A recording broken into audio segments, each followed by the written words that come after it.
All right, hi everybody, thank you for coming. Just a little bit of an overview of what you're about to see is our senior capstone presentations. So these guys have been working on these since the beginning of second trimester, and they started with a research paper. So they wrote an 8 to 10 page research paper on the topic that they chose to become as much of an expert as possible in that topic over the course of a trimester. And then they moved into the next stage, which was deciding on a physical project, something in some way connected with their research topic. They found mentors outside of the building. They wrote proposals for those projects.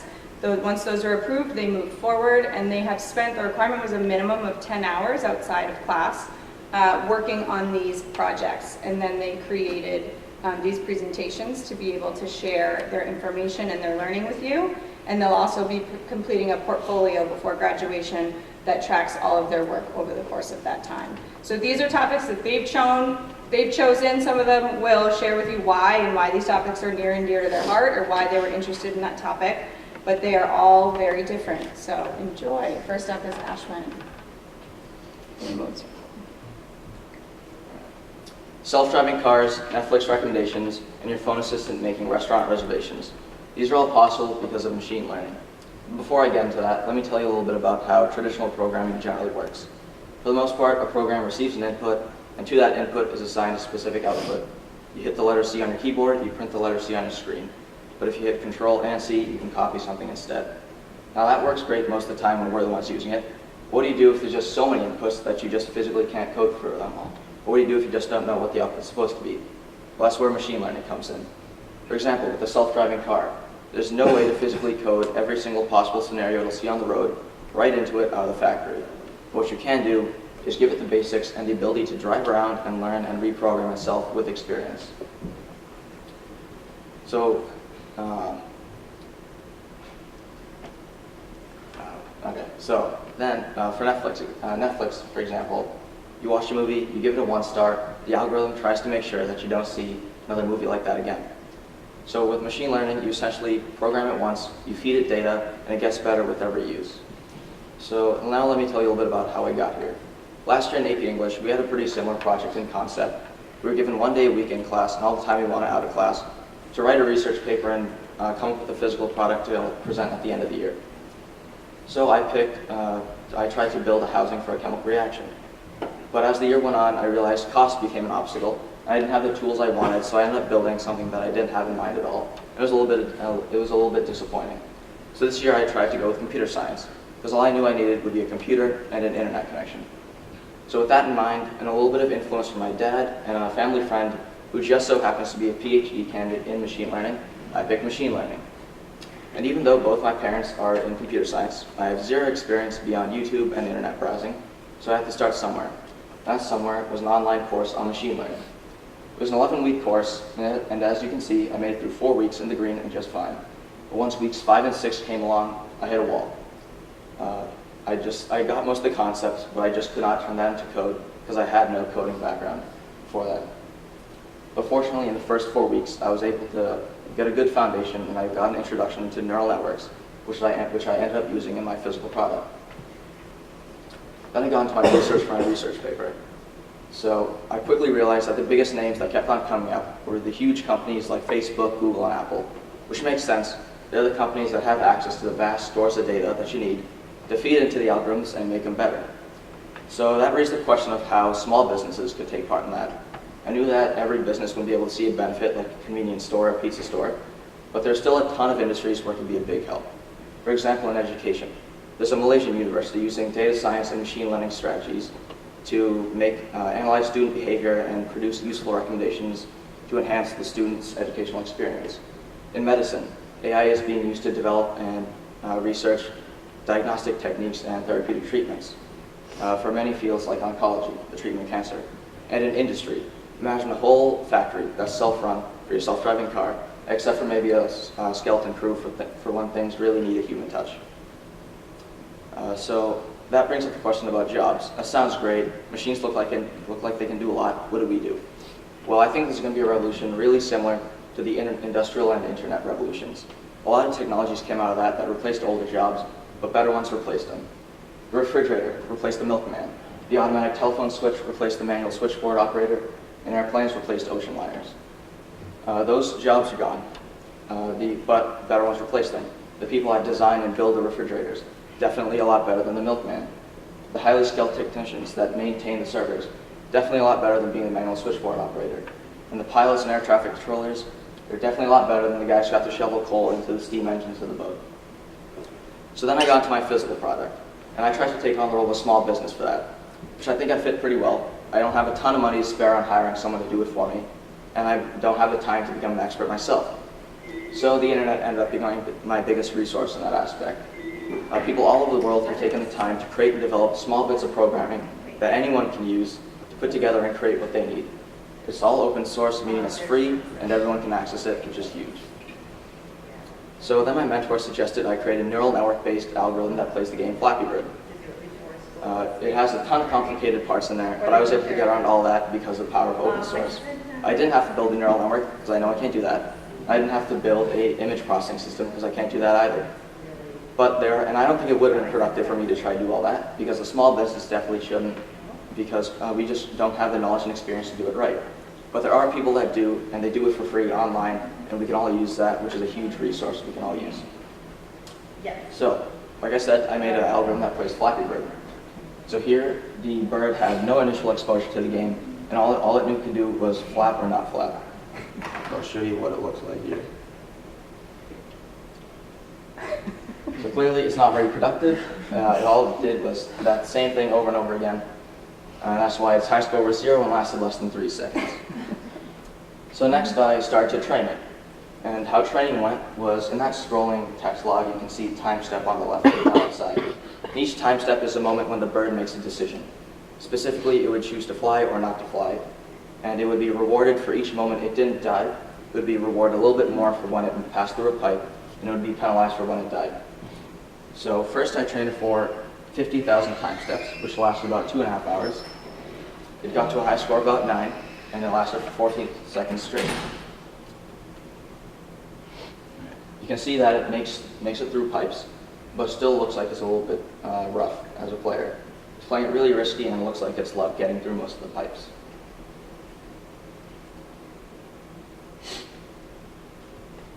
Next, I trained it for 100,000 time steps, which lasted about 5 hours. It was a huge jump in performance, which was a little bit surprising. I'll show you that. Got to a score of about 750, and it lasted 14 minutes straight. And yes, I did have to watch the bird play for 14 minutes straight. As you can see, there is a pretty big visual difference in its performance from the last one. It plays a lot more towards the center of the pipes, and it's not as risky.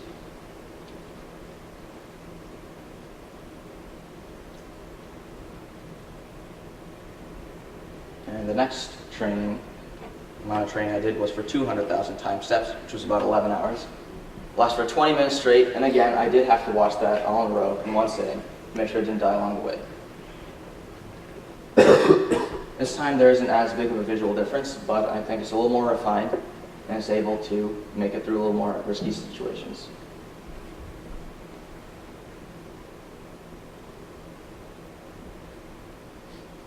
So next, 1 million time steps. That was 60 straight hours of the bird training at home, entirely dedicated for 2.5 days. So you might be wondering, how long did I have to watch this one for? Well, yes, 6.5 minutes, and the score was only 320. I didn't even bother with the video, I just expressed my disappointment right here. I'm not sure at all what happened there, but I think one topic we covered in the online course was the idea of overfitting, which is when the model tries to fit too perfectly to the given data, and it ends up being really bad at predicting things it hasn't seen before. So now that I've shown you what my machine learned, I'll tell you what I learned. Next year I'll be going to college for engineering, and one of the biggest things we learned, and one of the biggest things they drilled into our heads on the college visits was that we need experience. That experience comes through research, projects, and internships. And this class gave us good exposure to that. The research obviously came with a research paper. There's tons of good resources out there, but there's also a ton of bad resources out there. And we all need to pay attention to what we're looking at to make sure we're drawing proper conclusions. And the project, obviously a huge part of this class for all of us. And I think that really honed a lot of our soft skills, like mostly time management and planning, which are absolutely vital as we head into the real world after high school. those with the really long, drawn-out deadlines we had, it was really easy to get lost in this space between. And there's examples of that in my work log, where I just didn't work for a week or two at a time. But this class was one final wake-up call before we head out to the real world, and where meeting a deadline could be the difference between being employed and unemployed. So I'd like to close the presentation out with 2 clips I got from Google I/O, which is a conference where they displayed their new phone assistance abilities. So it's like Siri for Android, if you don't know. And all it was instructed to do was make a hair appointment for a certain time, and it made a phone call in the background and spoke to a real human at the hair salon. And I want you to take a listen to how it speaks, and because it's not at all what your current phone assistant does. So how can I help you? Hi, I'm calling to book a woman's haircut for a client. I'm looking for something on May 3rd. Sure, give me 1 second. Sure, what time are you looking for around? At 12 p.m. We do not have a 12 p.m. available. The closest we have to that is a 1:15. Do you have anything between 10 a.m. and 12 p.m.? Depending on what service she would like. What service is she looking for? Just a woman's haircut for now. Okay, we have a 10 o'clock. 10 a.m. is fine. Okay, what's her first name? The first name is Lisa. Okay, perfect. So I will see Lisa at 10 o'clock on May 3rd. Okay, great. Thanks. Great. Have a great day. Bye. So clearly that's a lot better than what you have right now on your phone, and a lot better than the Flappy Bird player. So the speech patterns definitely really advanced, and that really shows the ability of how machines can learn to speak exactly like us. And the person on the phone right there did not know they were talking to a robot, and it clearly fooled them. Next one is a little more surprising. It really demonstrates the ability of the algorithm to improvise. All it was instructed to do was make a restaurant reservation for a time and date, and the person on the other end of the phone is pretty weird. So you can see how the machine keeps track. Hi, I'd like to reserve a table for Wednesday the 7th. For 7 people? It's for 4 people. 4 people when? Next Wednesday at 6 p.m. Oh, actually we reserve for like after like 5 people. For 4 people you can come. How long is the wait usually to be seated? When tomorrow or weekday or? For next Wednesday, the 7th. Oh no, it's not too busy. You can come for 4 people, okay? Oh, I gotcha. Thanks. Alright, so a couple things there. One, obviously, it was able to keep the context of the conversation a lot better than the real person in this case. And second, all it was told to do was make a reservation. And when it got an answer it wouldn't normally expect, it was able to come up with the question, how long is the wait time to be seated? I have no idea how it thought about that, but it was able to think about what what a real person like us would need to come up with a decision based on not being able to make a reservation. So I hope that leaves you thinking about where machine learning can take us in the next 5, 10, 15 years. And I can't even begin to imagine what it's going to be doing in the next 50 years. But I can tell you it will definitely make our lives a lot better. And maybe you should think twice before you talk to the person on the phone. Thank you.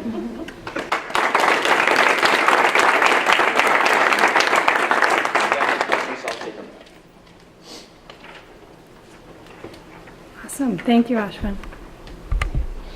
Hi, everybody. I'd like to thank you all for coming to this presentation. My name is Mackenzie Driscoll, and this is Adolescent Mental Health 101. So before I start my presentation, I'd like to ask you all a few questions. I'd really appreciate if you could let go of all your social inhibitions and be completely honest for a moment. How many of you know someone who has been diagnosed with anxiety or depression? How many of you have been diagnosed with anxiety or depression? How many of you have ever felt anxious or depressed? How many of you have ever had anxiety about something that others would view as normal, easy, or safe? How many of you have ever felt physically incapable of doing your job or going to school because of anxiety or depression? Finally, how many of you have ever felt uncomfortable when asked about feeling anxious or depressed? It's okay if you didn't raise your hand. Definitely wouldn't if I was sitting amongst my peers, students, teachers, or boss. It's extremely hard and uncomfortable to share personal information about yourself with people that you aren't familiar with or comfortable with. And this awkward feeling of personal invasion is what many students feel coming into school every day. So for the past 5 months, I've been doing a significant amount of research on anxiety and depression. More specifically, I've been looking at these two mental disorders in the school environment and how they are perceived and handled by faculty and administrators. Paired with the research I have done, I have created 2 guideline sheets, one for anxiety and one for depression, that kind of give a general knowledge and a brief description on these disorders that will hopefully be provided to teachers so that it deepens their knowledge on these 2 disorders. Believe me, I know it must seem crazy. I'm only 17. What do I know? I didn't go to college. I didn't get a degree in education or an understanding of social behavior. But I do know kids, and I know anxiety and depression like the back of my hand, because these are 2 disorders that I have suffered with for many years. Fortunately, I have picked up a few skills that help me focus and remain calm and rationalize when faced with stressful situations. Like right now. My heart beating out of my chest. My brain screaming at me to run for the door because there is an apparent danger of speaking in front of big crowds. But I am able to, like I said, rationalize this fear and remain calm and understand that it's okay because, like, what's the worst that could happen? Which brings me to my personal growth from this project.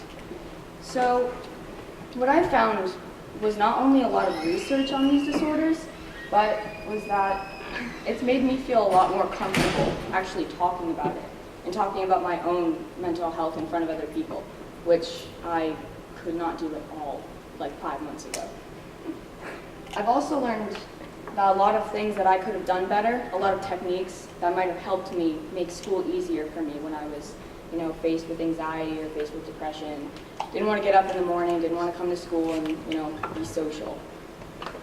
I've also discovered that, when people say you're not alone, they're not lying. Because there are millions of teenagers and kids just like all of us that suffer from anxiety and depression every day. And finally, that by attempting to solve this problem, I've, faced my own mental health and kind of not really solved it, but, I've become a lot more confident. And for that reason, I'm able to get up here and talk to all of you guys, which would not have been able to do 5 months ago. So, I'm able to rationalize this fear, but a lot of students can't. And when they're faced with a situation like this where they have to, explain their fears and explain their feelings to another person that they're not comfortable with or familiar with, they act out. They behave in a disruptive way, they act disrespectful and rebellious, which when teachers see this in the classroom, they often assume that's just the student not wanting to learn or being disrespectful towards them, and they automatically think that the student needs to be disciplined, which is not always the case. So although I've been dealing with my own mental health, I thought that it was really important for me to deepen my own knowledge so that I could better explain it to all of you.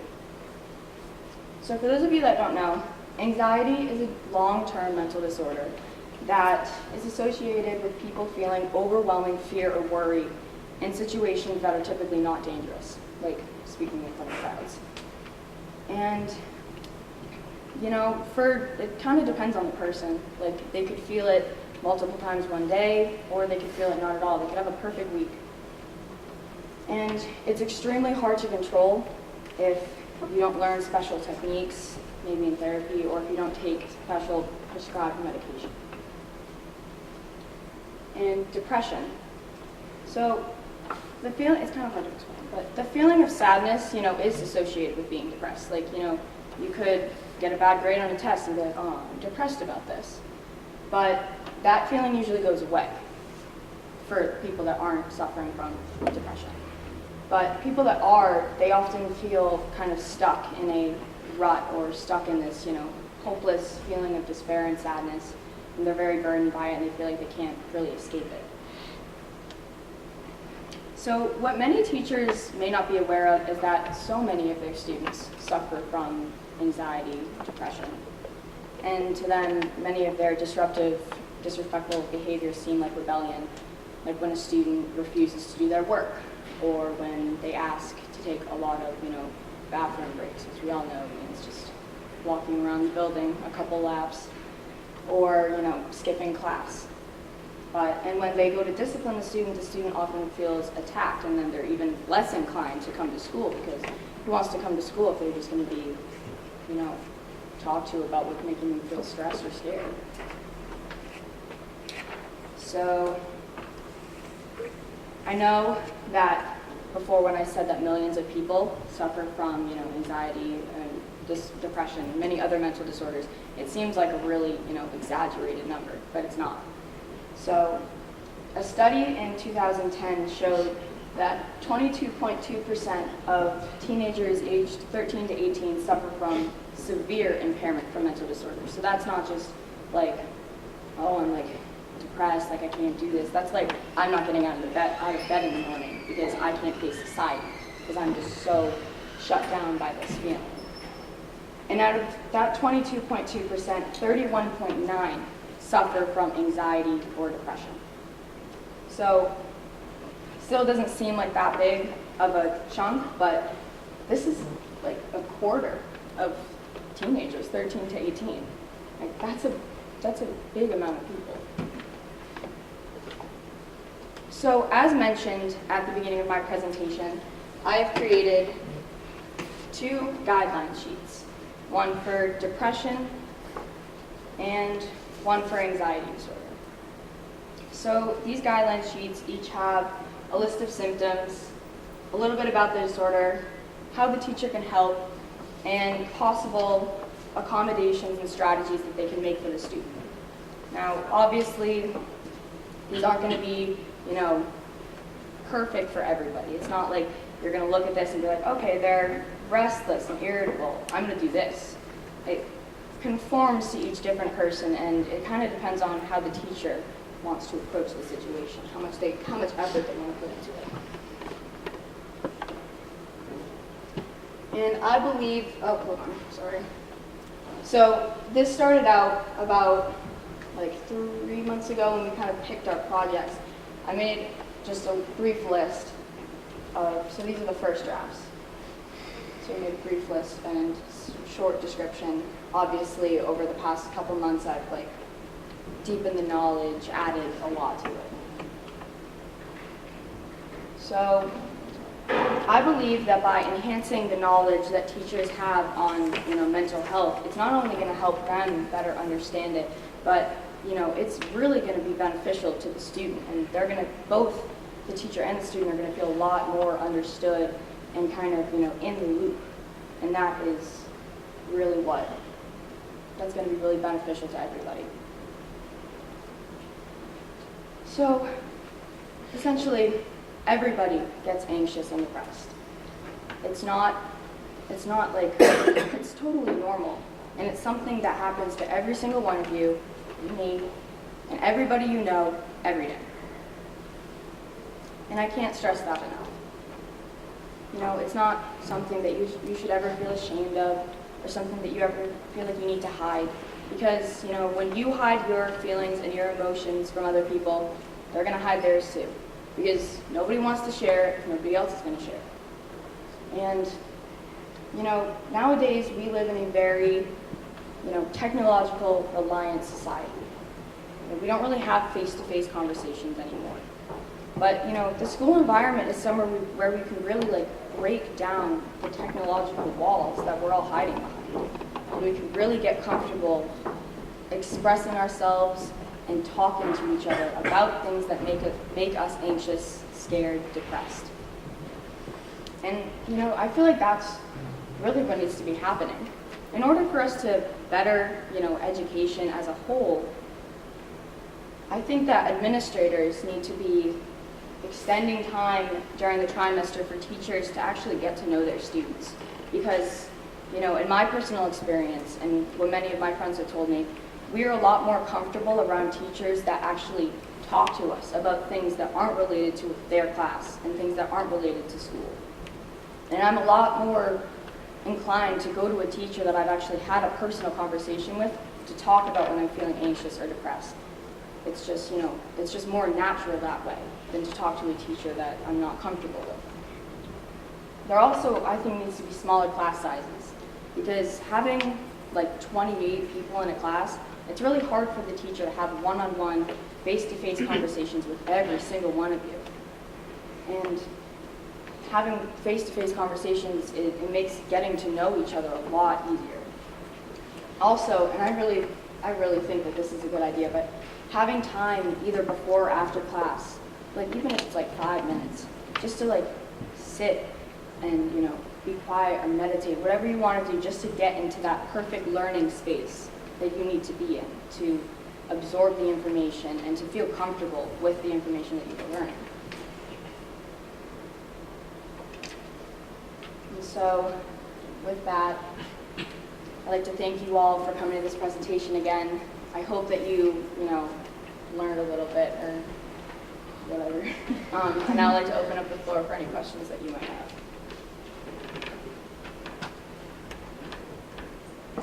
Who's going to get those blue papers? Oh, I'm hoping to pass them out to teachers and administrators just so that they can have like a reference sheet to look at if they're ever, having a hard time dealing with a student that has a mental health disorder.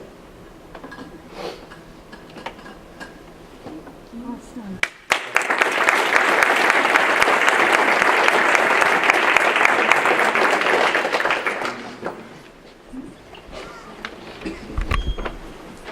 Hi everyone, good morning. So my presentation is geared towards optimizing athletic performance through a healthy lifestyle. And this has really become relevant in my life because I love to run and health is just a big thing in my life and it's a very big passion of mine. So you might be wondering what my title means. That's the title of my project because I made an online blog. We'll get to that later. But running and peanut butter are two things that are very important to me and are near and dear to my heart. And you'll soon find out what I mean by that. So I'm going to start by describing how I've come into a healthy lifestyle and how I developed this passion. So I developed this passion when I first joined the long distance team in indoor track my sophomore year. After I ran the timed mile, I just knew that the distance team was a family I wanted to join. And when I started long distance running, I was transitioning from the standard American diet to the vegetarian diet. And so because of this, my mom wanted to make sure that I was getting all the vitamins and minerals I need for my body because I was running 35 miles a week and I couldn't have my muscles break down.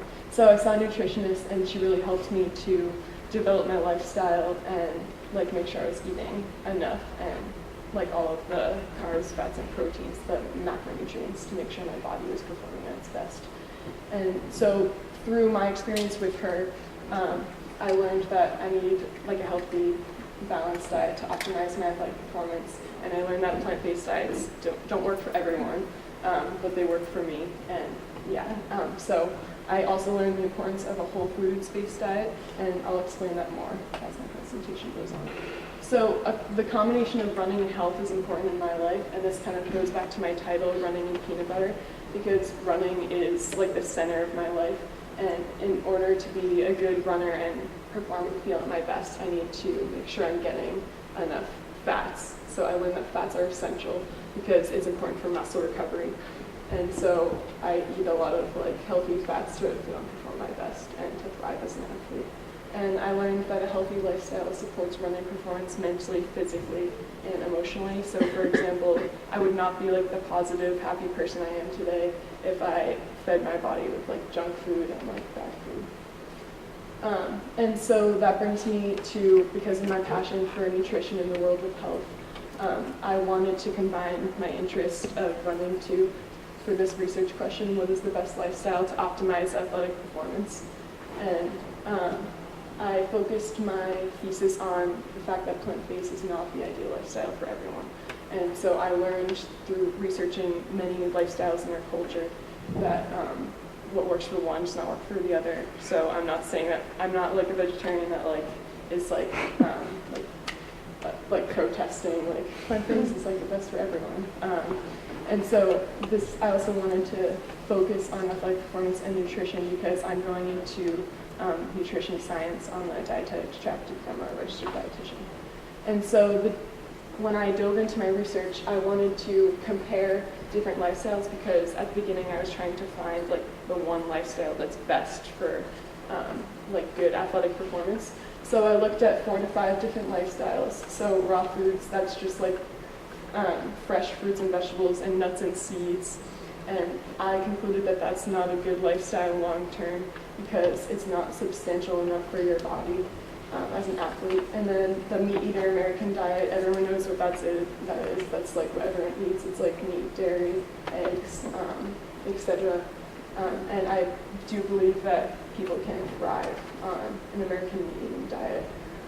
I don't think it's the best because like our culture, there's like a bad culture behind it, like with like fast food and like stuff like that. But it's not the worst. And then I researched paleo diet. I like this diet a lot because it includes like meat, fish, and then just like fresh foods, like whole foods, like fruits and vegetables and nuts. And this diet is like a good whole foods diet, and then plant-based I also researched. And so this is my thesis. Although there are a variety of diets with many benefits to each, the best lifestyle choice for optimizing athletic performance is whole foods, holistic, and plant-based. So I concluded this. So basically, this means that there's not one like best lifestyle for optimizing athletic performance.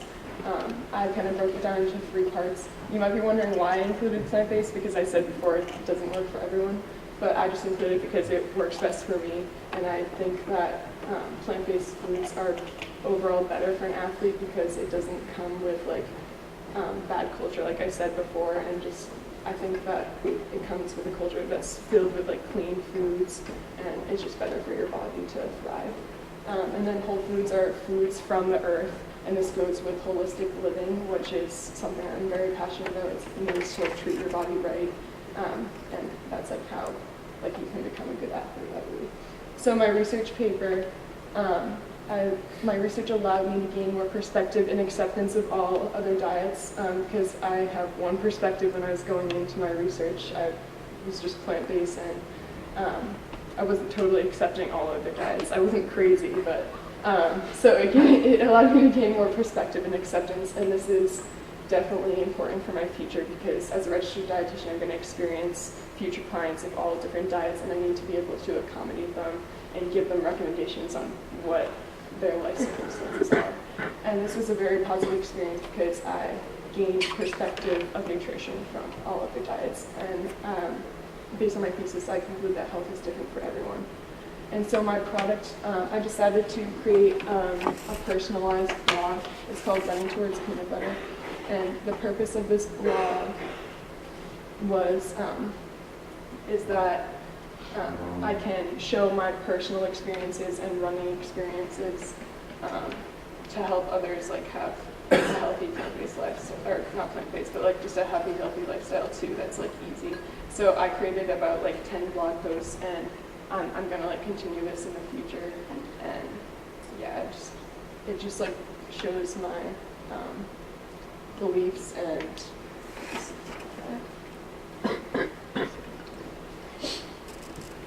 So my mentor was actually my nutritionist my first year of running. She definitely changed my lifestyle for the better because she's the one that like got me into my passion for nutrition and health. And I don't know where I would be today. Everything would be different if I didn't have experience with her. Like I don't think I would be like pursuing a degree in nutrition, and I don't think I would be like a crazy like health nut like I am now. I'm like so passionate about it. And so I really connected with her because she's like an amazing runner. She runs like marathons at like 6-minute pace, and she's also a nutritionist. So it was just really easy to connect with her. And my experience with her from this project is I've had several appointments with her in the past, and so that like really helped me to develop my passion and beliefs. And I actually shadowed her in Andover because she was a guest speaker for a senior class about like developing a healthy lifestyle when you go to college. And so that was just really important because most of the students in the class like don't have a background of healthy lifestyle. So what I learned from this project was that one diet and lifestyle do not work for everyone. And I've talked about that a lot, that was my thesis. And I also learned what the options for work are for a registered dietitian, so I can work in a hospital, I can have my own private one-on-one business, which is probably what I'll like lean into. And I learned how to blog. I'm not a computer person, so it was a very beneficial thing for me to be able to have a platform that I could easily share my personal experiences and motivate others. And then I focused my blog on balance, fat, and performance. So just like having a balanced lifestyle and including fat, like which I talked about before. And this further advanced my passions for the world of health and nutrition. And I'm more excited now for my future education and occupation. And I'm just excited to pursue everything in life. And so looking into the future, I want to continue this blog through college and show my running experiences through the running club and just like road races and stuff like that, and the possibility of monetizing my blog. I'm already getting like comments and likes and like emails from other health blogs, so it's interesting. And it'd be cool to like actually become more popular in the future, like gaining money from it. And so this is really important because I have a nutrition degree in the future. And yeah, so my future lifestyle, I'm gonna stay plant-based and vegetarian, and I'm already like joined in on the running club at Virginia Tech. Like I already contacted the captains and stuff because I'm just really excited. And I want to just continue to do road races and like run for my own enjoyment instead of having coaches tell me what I should run. All right, thank you for listening. Any questions? Who would a plant-based diet not be good for? What are some examples? A plant-based diet wouldn't be good for someone. Well, I mean, I know it's like definitely hard to make the transition from someone that eats like a lot of meat. Like for example, my dad and my brother, they're big meat eaters. They're healthy. Like my brother is like super thin and like really active and stuff. But I don't think they could ever transition to a plant-based diet. I don't really know how to answer that question because everyone's different, and I don't know specific life circumstances. It's just different for everyone. I don't know how to answer that question. Thank you.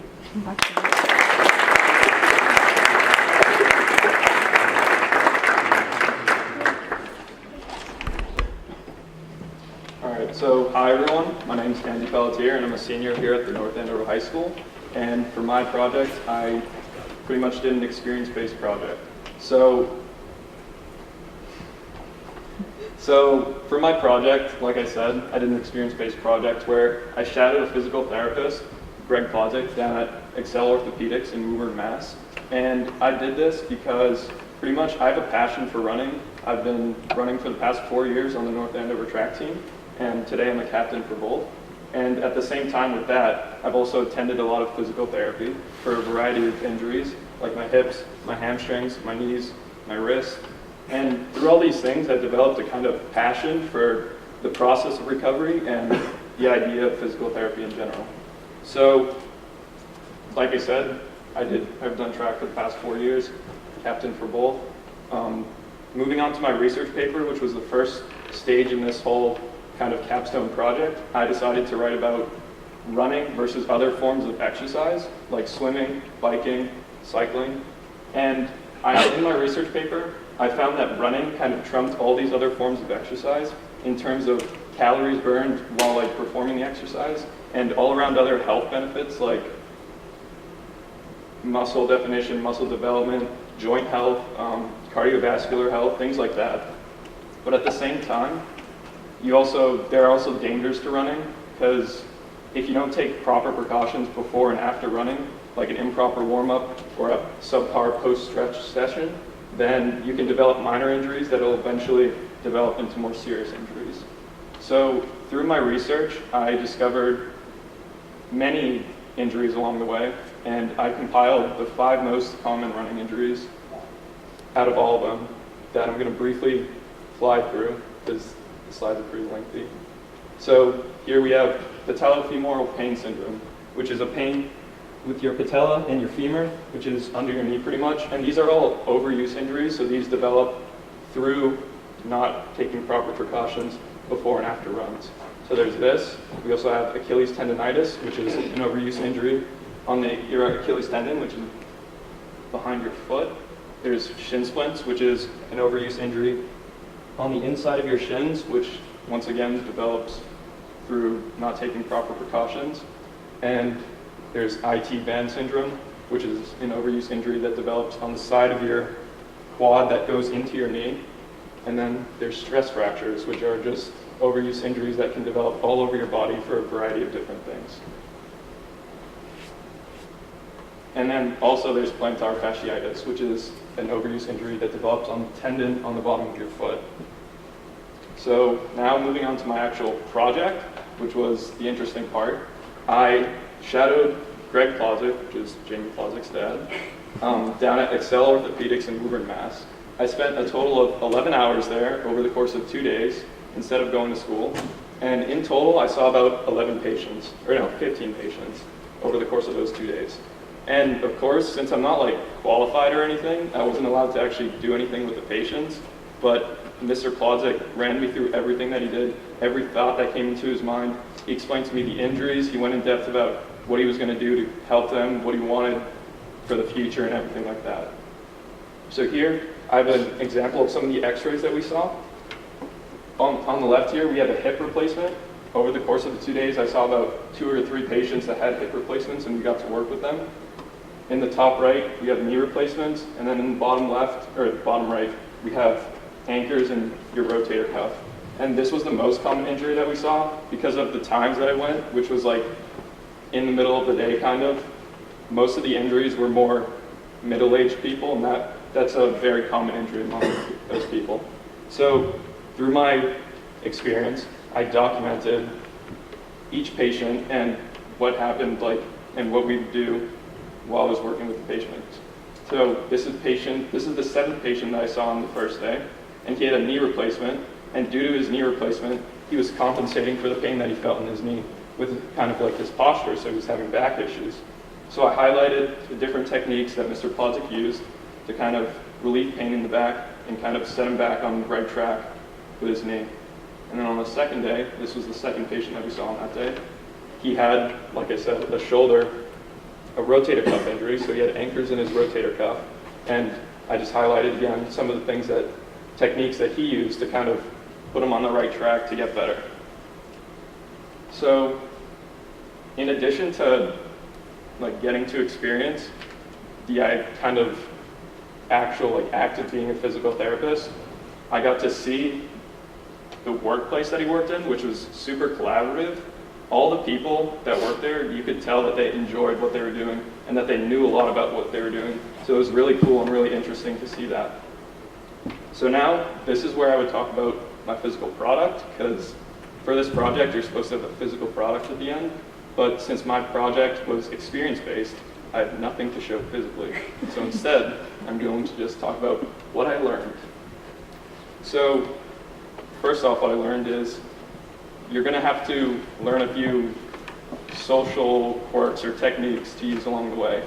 Because one example is, while I was working with Mr. Plozek, the second patient that we saw on the first day, he warned me before that this guy's a little bit grumpy and has a few interesting opinions, and then he's going to say a few interesting things.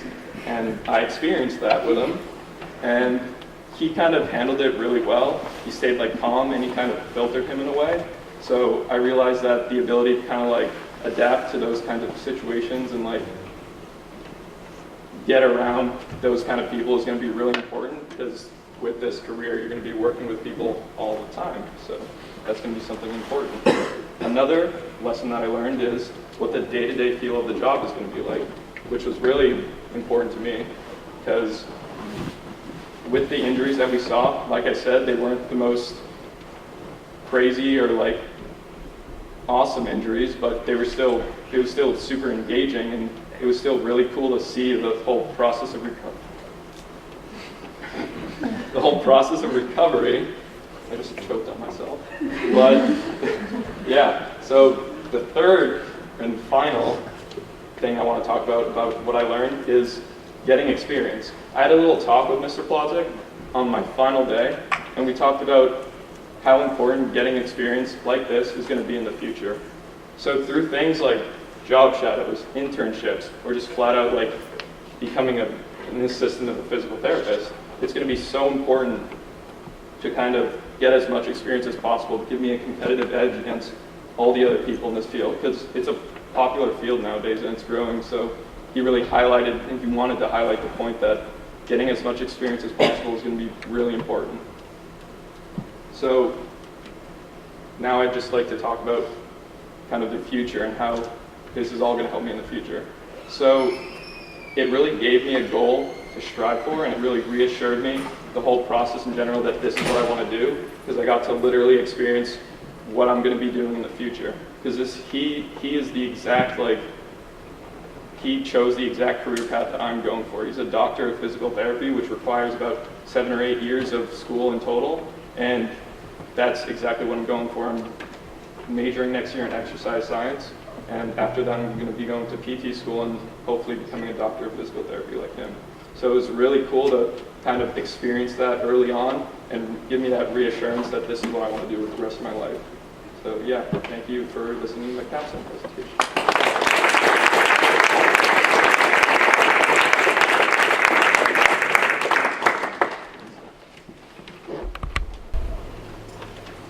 All right, when I was in the 6th grade, I went on a mission trip to San Pedro Sula in Honduras, which, if you didn't know, is the most dangerous city in the world and in the top 10 most impoverished cities in the world. So when I was there, just like the sheer amount of poverty I saw, it really kind of triggered something in me. And despite all the poverty, the kids I worked with when I was on my mission trip were still happy and full of life. And on the plane ride home, I just kind of realized that that's kind of something I want to do with my life, is just help people. And I believe that in this country, the freedom of life, liberty, and the pursuit of happiness is unparalleled anywhere else in the world. And because of that, I've decided that I want to join the military. So over the past few years, when I started my college search, I was looking at service academies, like the Naval Academy and Air Force Academy. I've also looked into ROTC programs. So unfortunately, I didn't get into any service academies, so I'll be doing ROTC next year. And as I've looked more into that, I've realized that some of these kids have known that they want to do ROTC for all their lives. For me, it's just been the past few years. So these kids that have always known they want to do it have an extensive background in military history and rankings and all sorts of that stuff that I just don't have. And that combined with, like most of you, I like money. So those two things kind of led me to my research paper, which is looking into federal military spending and how it affects the everyday person and how to kind of adjust that compared to the budget as a whole. And for my research project, I was going to break down the entire federal budget, kind of readjust it in a fairly unbiased manner. But as I was looking into that more and more, I realized that it's just way too extensive to break down over the course of a trimester. So my next logical step was the town of North Andover. And obviously in North Andover we don't have a military per se. And so because of that, I looked into town committees. I did this because I myself am on the Patriotic Observance Committee, which is in charge of planning and executing parades in town, whether it's the Veterans Day Parade or Memorial Day Parade, which, if you know, is this weekend, so I implore you to visit. With the committee, the chair of the Patriotic Committee is North Andover Police Lieutenant Dan Lannon, and I just figured he had the most knowledge regarding the committee and town budget as a whole, so I chose him to be my mentor. And I would just meet with him periodically throughout the course of this trimester and kind of discuss the town budget. And I'm presenting you my findings today. So, the first cycle of the town budget is property tax.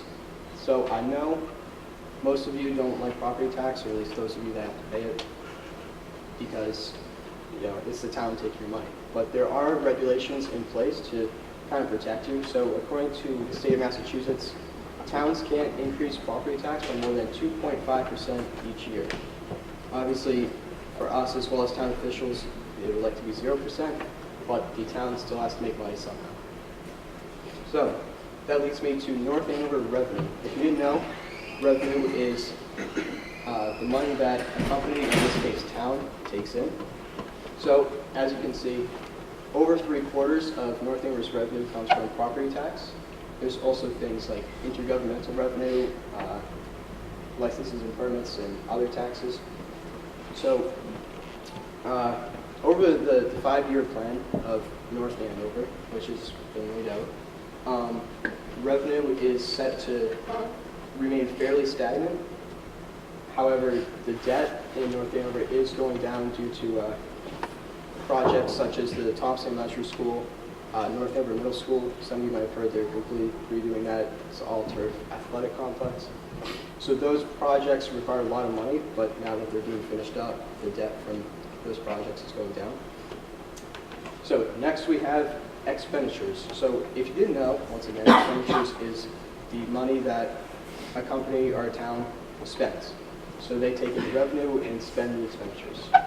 So half of the expenditures in this town goes to education.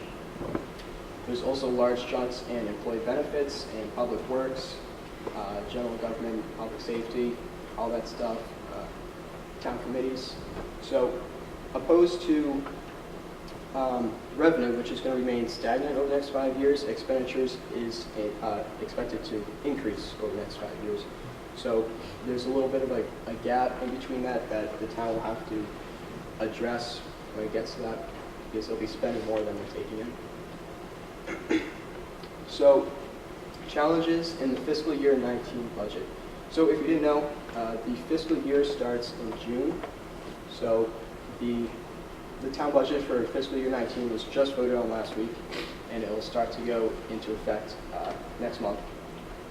So some challenges that we are expecting to face is that over the past 3 years, there's been a lot of economic growth in the town, and we've focused that economic growth mostly on short-term solutions, like decreasing classroom size, stuff like that.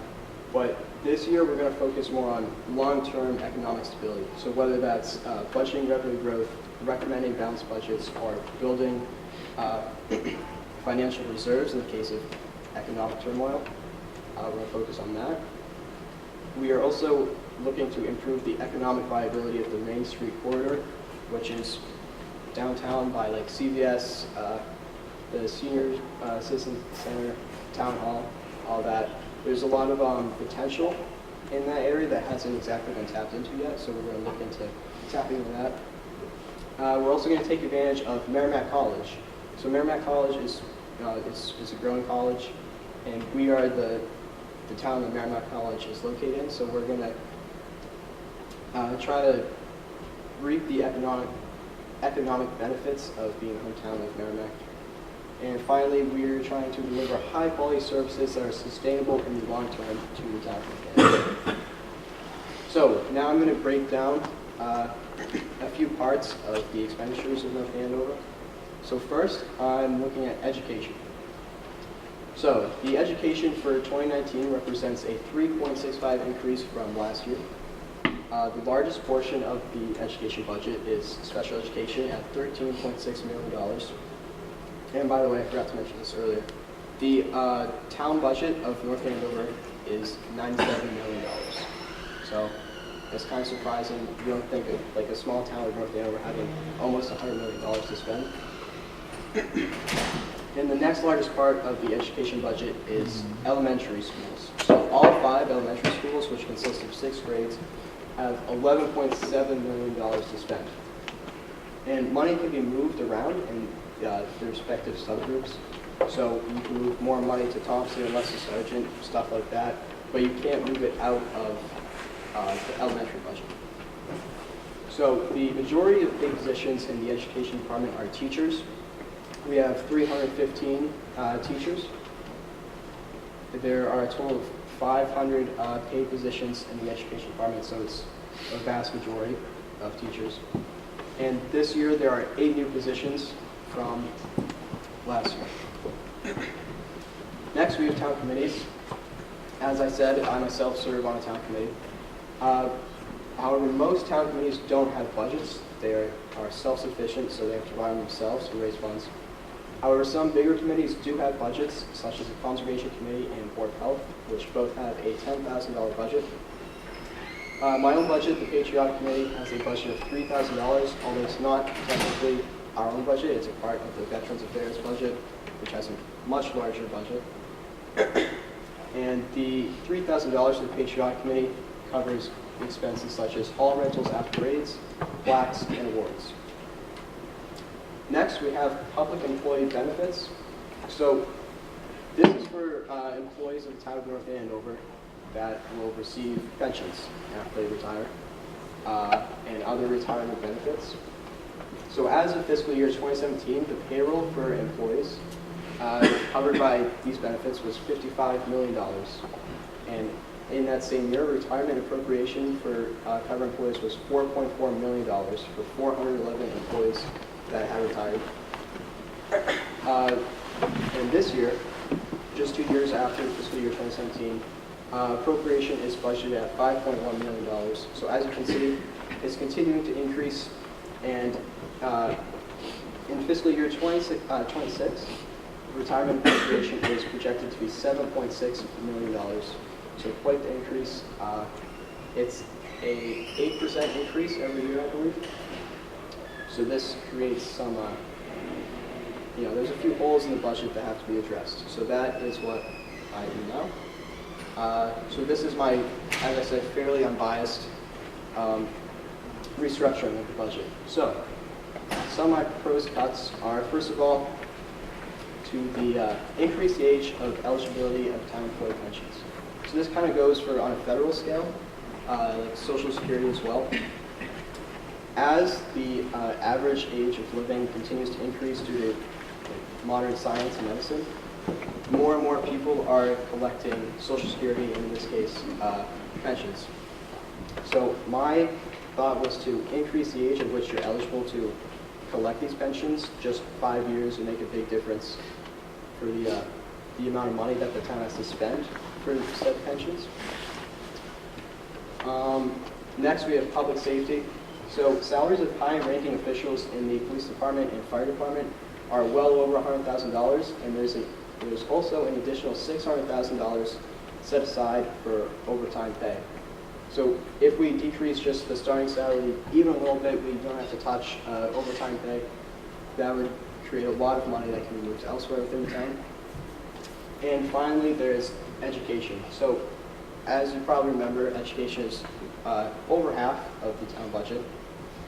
And there are some superfluous parts of the education budget, such as special education, the high school, and district-wide expenses.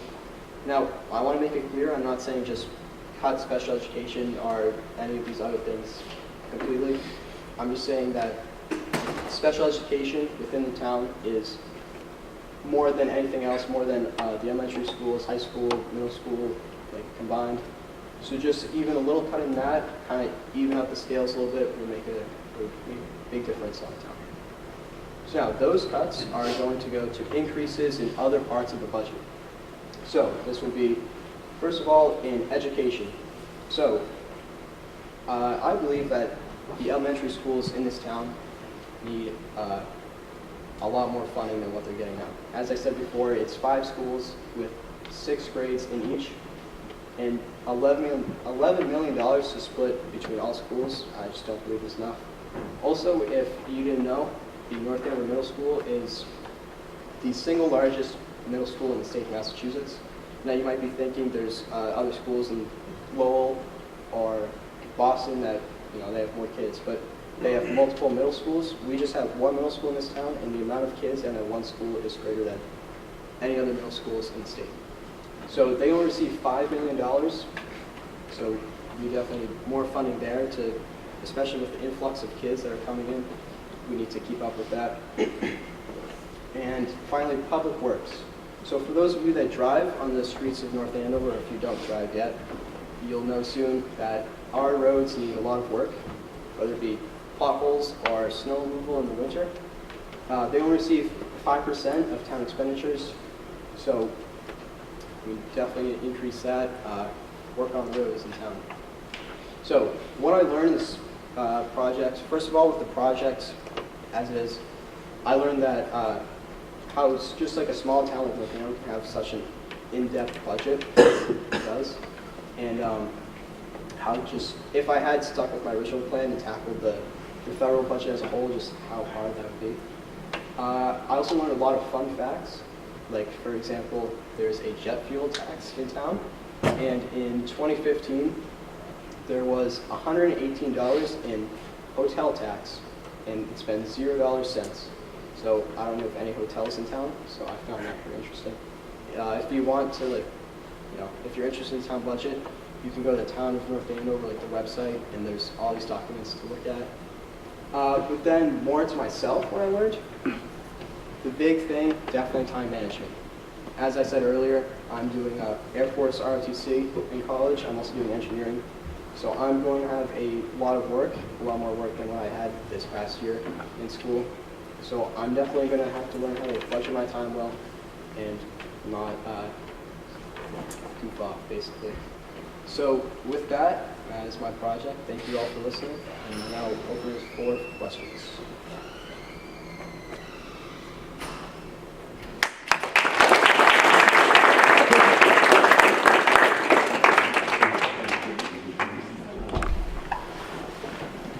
Hi everyone, my name is Miriam Zwali, and for my senior capstone project, I basically researched body image and how the media basically works it.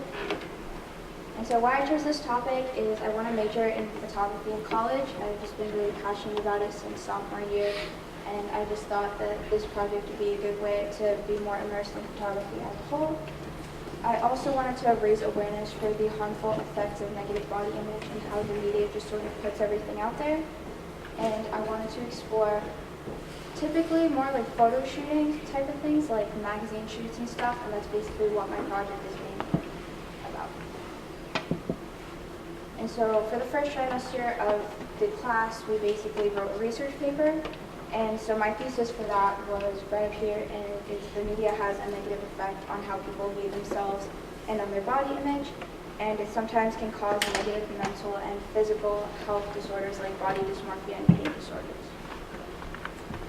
And so what is body image, you may be asking?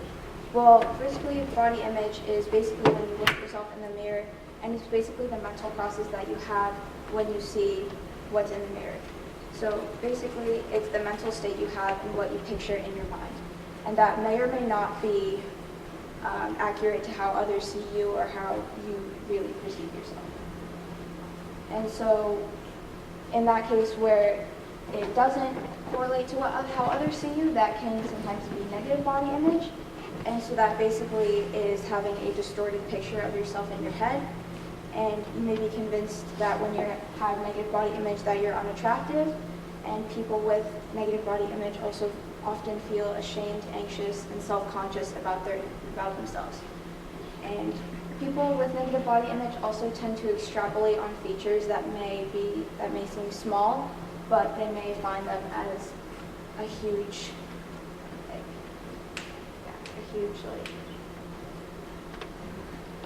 So how does negative body image affect people? And so people with negative body image are typically more anxious, depressed, and suicidal than those who are comfortable in their bodies.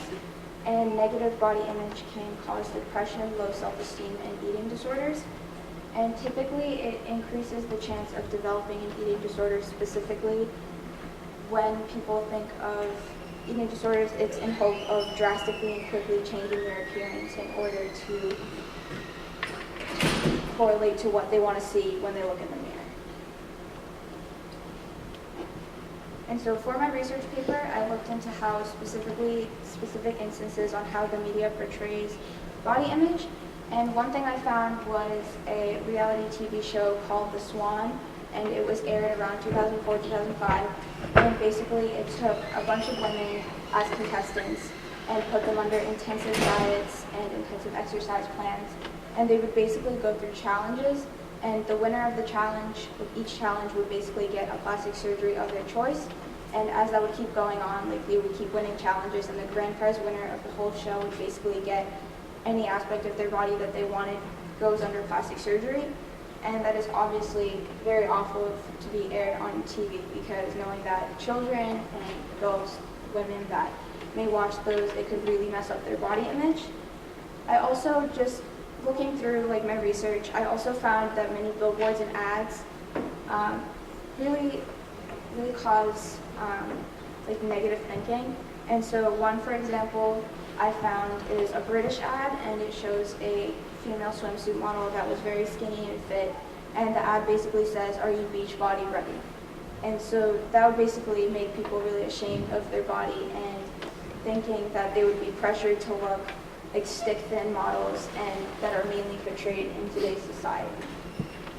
And so another thing that I looked into is the fact that television, cell phones, internet is a lot more accessible, especially to the younger kids. And that would mean that they're more exposed to the negative messages of today's society. And they're especially pressured at a young age to look a certain way, which can be really dangerous for their mental health and thinking.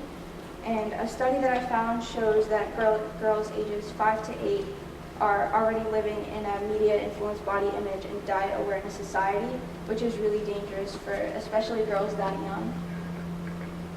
And so for my research project, I decided to recreate magazine covers, just like this one up here, from magazines such as Vogue and Elle.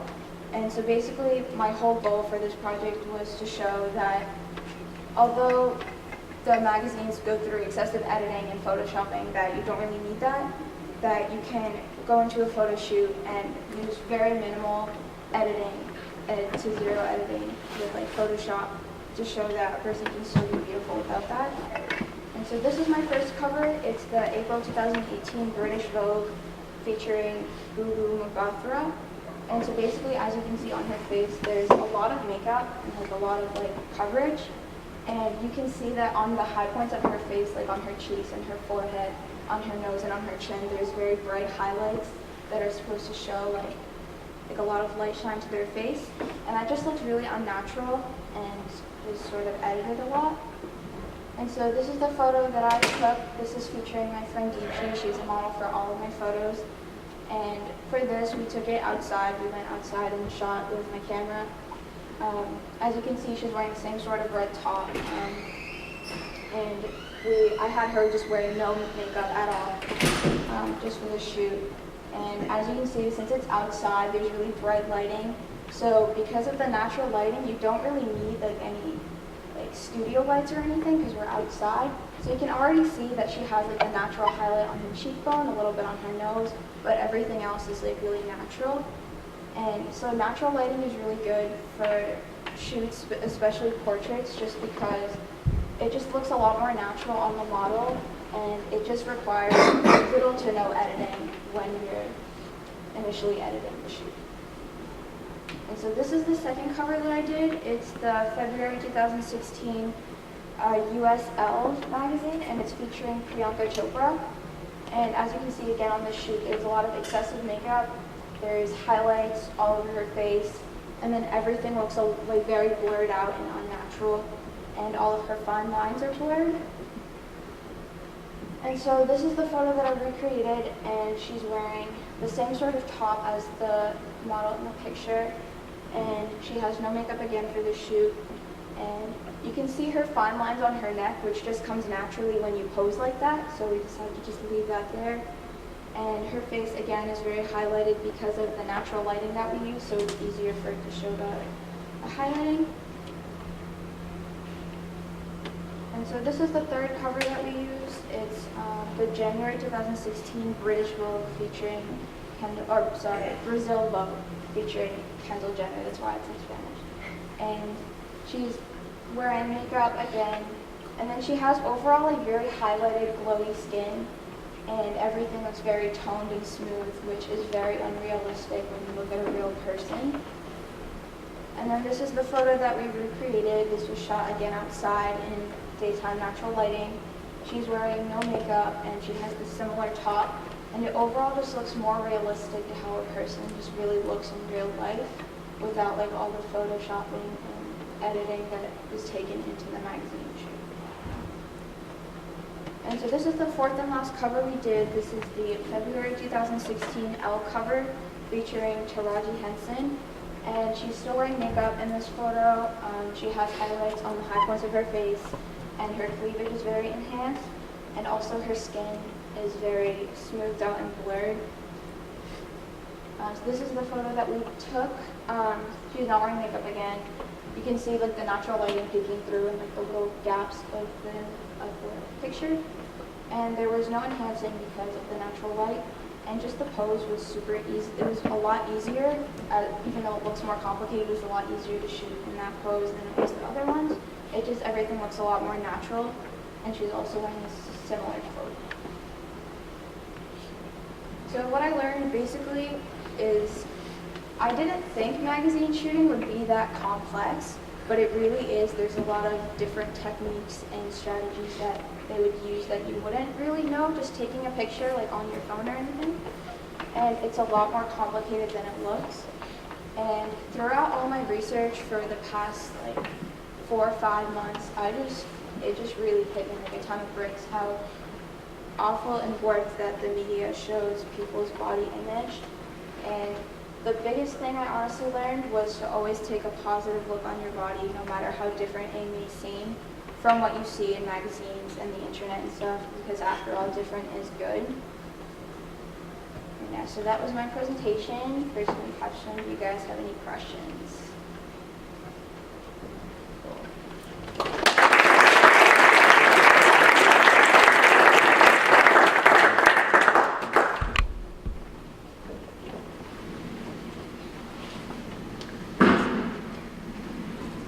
My name is Nick Oliveri, and throughout the past 2 trimesters, me and my students, fellow students, have been entrenched in lots of work, research. I've skimmed through countless articles, countless people that I've talked to, experts, resources of all sorts. But I can't help but go back to the one quote of the one book that inspired this topic, which is thoughts are things. And if you change your thoughts, you can change your life and your behaviors more specifically. And so this quote is by Napoleon Hill, and he says that there are no limitations to the mind except those we acknowledge. Both poverty and riches are the offspring of thought. So what does this really mean? Is Napoleon Hill referring to actual material wealth, actual poverty? Well, he actually is in the book and in the quote. However, is that all he's referring to? And the answer is a resounding no, of course.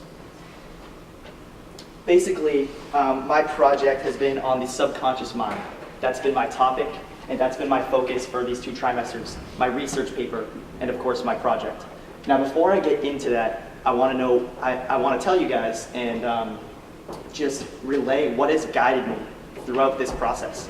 And basically, it has been the transformation from 1, a barren street, cargo, ugly, clouds.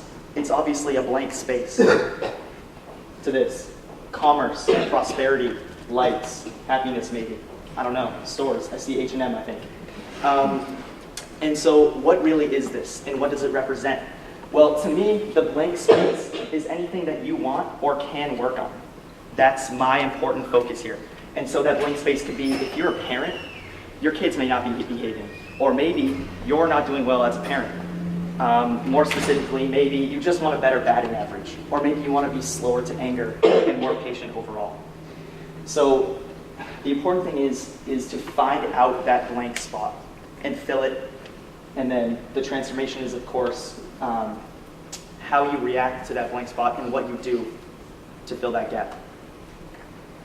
Let me elaborate. Thoughts are seeds, I believe. That is what I thought, and that is what I researched, and that is what I learned. And by that, I mean that thoughts fuel your emotions, and thus your behaviors. So let me be more specific. There's a lot of scientific research and evidence to back up the subconscious mind. I don't know if any of you have heard of Sigmund Freud, but he is the father of psychoanalysis, and he's actually done tons of work on the subunconscious mind. He refers to it as the unconscious, I call it the subconscious, but they're actually interchangeable. And what he says about this is the subconscious is a reservoir of all thoughts, feelings, and emotions that someone has beyond the conscious awareness. Now, what's your conscious awareness? Many of you may know, some of you may not, so I'll elaborate. Your conscious is what you're doing right now. Looking at me, looking around, listening, thinking. But the subconscious actually guides the conscious, because what that does is take all of your thoughts and channel them into your emotions, and thus your behaviors, and thus your conscious. And so basically for the project, based on what I learned and what I'll elaborate on later, this is my initial plan. And so basically I wanted first to become certified in some sort of a life coach position, because obviously therapy and psychoanalysis requires degrees and whatnot and a lot of money. And then another part of my initial plan was that I wanted to write articles regarding the subconscious. And so the third facet of my three-step plan for the project throughout the third trimester is that I wanted to really get the message across on a more popular platform, being Twitter. And so that was basically it. That was my plan, and that was what I intended to produce. Now, how did it work out? Well, here's me signing up for Twitter in Miss Morley's classroom. And as you can see, I was pretty excited about that. I was going to start that subconscious Twitter and get my ideas across that way. But what I soon found out is that to communicate the idea that the subconscious can influence not only your emotions, but your behaviors and your actions, and thus the person and the things you want to have and become, Twitter, I found, is not a good resource to do that. It's not a good platform. And so basically, what I came to then is my article writing. And so because I do love to write, and I already had an account on medium.com, which is a platform for writers specifically, it gave me a lot bigger chance to actually elaborate on my findings in my research and my discussions with all the experts that I talked to. And so as you can see here, what is the subconscious mind? That is an article I wrote. It's regarding basically what the subconscious mind is. Already went over most of that. And then of course I elaborated. I put parts of my research paper in here. I integrated that with dreams and the subconscious with sleeping and how that affects it. And then, of course, how to apply it to your daily life. So it's all there. It's called medium.com. And that's where you can find not only my articles, but a lot where writers can just share their ideas. And so the growth of the project. So that was my three-step plan. The articles, which I did accomplish. The Twitter, which I found didn't work. And the certification, which I found didn't work. It didn't fit with me and what I wanted to do. To become life coach certified is really kind of superfluous to what I want to convey. And that's just my findings and how to actually integrate them into your life. And so becoming a life coach, or even just getting some certificate that says I can say stuff, it just didn't really do well. It didn't really go with what I wanted. So instead, my mentor for the project, and we all required mentors for the projects, was a life coach in California, and her name is Laura Turner. And so what she made me realize is the same thing that I just said, is you don't need a certificate to change your own life or to change someone else's behaviors in life. And so, yeah, that's what my mentor made me realize. And furthermore, she actually, from what I've talked with her, she has actually made numerous improvements in people's lives, case studies, and I'm not going to be too specific for protection of the client, but actually changing people's phobias. One woman was afraid to go outside her own house, and through thoughts, and through visualizations, and through the use of brainwaves, which I'll get into in just a moment, she was able to conquer that phobia, get out of her house, go to the grocery store, enjoy Disneyland with her kids, which is a very public and crowded area, I'm sure you guys all know. And so what basically I did after the articles, and after discussing extensively with my mentor, is I created a plan in which you can actually use the subconscious mind to influence your behaviors by influencing your thoughts. And so step one of my plan that I made is just think of a goal. Think of a goal. And so it could be any goal. Like I said, the blank space on the slide. It's you know, being slower to anger, maybe getting a nicer car, I don't know. Maybe you want to live on the beach. I think that's a pretty good goal. And so, like, what is your beach house really? What is that spot for you? Step two is get your brain into an alpha state. So what exactly is the alpha state? Well, there are multiple facets of brain waves, and these brain waves, yada yada, they show how conscious you are in terms of how high you're thinking and how much you're thinking. And so basically beta is probably what a lot of you are in right now. A lot, not all, as I see. But alpha is where you want to be to influence your own mind. So after you think about a goal, get into alpha. And so that's achieved by thinking about a goal, visualizing right after you wake up. And so step three, I think this is the most important step in changing any behavior or getting anything you want, is attaching an emotion to that goal. And so what this does is it actually brings life into what you want. Do you want a better relationship with your kids or your parents or your brother or your sister? Do you want a nicer house, more money, whatever? Once you visualize what you want, then you need to know how that makes you feel. And if there's no feeling to a goal, then I don't think it can be achieved. And then of course, step four is reflect on the goal. You're gonna have to have that in mind. And then visualize to the fullest extent. So the more detailed your vision is, if you want a better batting average, you're not just gonna say, oh, I'm gonna go play baseball and I'm gonna hit some balls, I'm gonna do well, I'm gonna sit on the curve. That doesn't do it for you. You need to see the grass stain on your jersey, you need to see the dirt on your cleats, and you need to see your coach giving you the signs from the third base. I think that's all important. And so basically, after I've said the plan, is what do you want to do with your subconscious mind, and what do you want to achieve? It's a blank space for that empty street, because I believe that we all have those empty streets in our lives, and that we can all apply visualizations, thoughts, and evoking emotions to achieve those blank spaces. Thank you very much, and I appreciate it.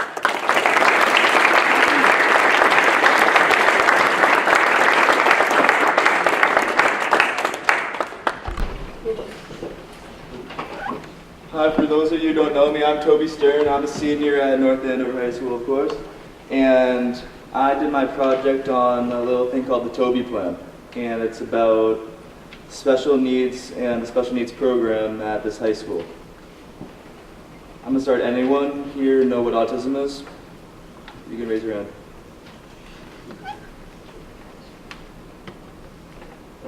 What is it? I believe that autism is a social disorder in which people who have autism start sort of less social with other people. Yeah, that's exactly what it is. And the problem with the high school is at the high school, they're taught math, science, English, and all the fundamental things that we as students need to go to college. While they need to get a job and support themselves, and the simplest things such as communication is very key. So through physical activities such as baseball, football, and basketball, all of which are in this town, the kids learn the simplest things such as social communication and peer relationships with kids their own age, and that will make them have an easier chance of getting a job and communicate with the outside world out of high school. At the high school, such as in Ridgefield, Connecticut, tens of millions of dollars are put into outplacing children at different towns for schools to teach them communication. So just my own brother, he can't go to this high school because he doesn't get enough teaching. So he had to get sent 20 miles away, and this town has to pay around $1 million just for one kid to be outplaced to get his own teacher. And the simplest things such as going here and just adding more teachers and changing the curriculum just a little bit for one student will save this town hundreds of thousands to millions of dollars to make this school better. So at this school last year, $13.6 million were put into the special education program, and over half of that was put into outplacing children into other schools outside of North Andover. And using that $6.5–7 million to make the teaching better here and change the curriculum would make the biggest difference. I started by making a few games to teach the special education group here, which would ultimately change for years to come and increase their social skills and communication with other kids. The simplest things, such as having a conversation about food and then following up with what's your favorite food or what do you eat with that, is just extremely hard for them to do and would make a big difference. Talking about music, sports, cars, family, all of those simple things that we take for granted makes them very confused, and they could sit for half an hour or even an hour just not knowing what to do in the slightest. So I have a video that we'll play, and this is for a video from the classroom I taught every Monday starting in the beginning of April, which I taught them the simplest communication skills and social skills.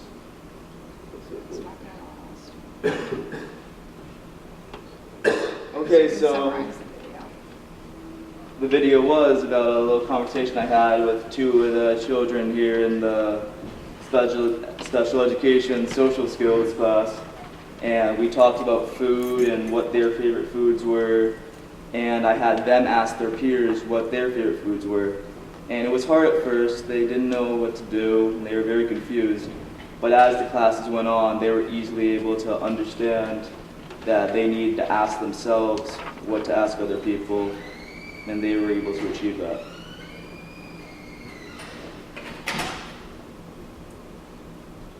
As the weeks went on, I started to increase the complexity of the curriculum, making it harder for them so that they could have an easier time as they get older. Such as putting in a scenario about buying clothes and needing them to ask what color shirt they want or what type of pants they want, how to get it, and where to ask for help. Or going to a restaurant, asking the waiter for food, asking for how much it is, and then giving them the correct amount of money to teach their students. Or grocery shopping, same thing. But the biggest part is such as taking a taxi or taking an Uber, and most of the kids didn't know their own address or their parents' phone number, and most of them don't even have a license and can't drive, so they need to get taken around places. So we taught them how to communicate their own address, what their color of their house is, and how to get there, so then they could be safe and be able to get home. And ordering ice cream as well. Very important to, if you want to get food or get ice cream, that you can actually communicate that you want chocolate ice cream, or if you want a sundae. Or buying a bicycle, same thing. And now I'd like to open up the floor for any questions you guys may have.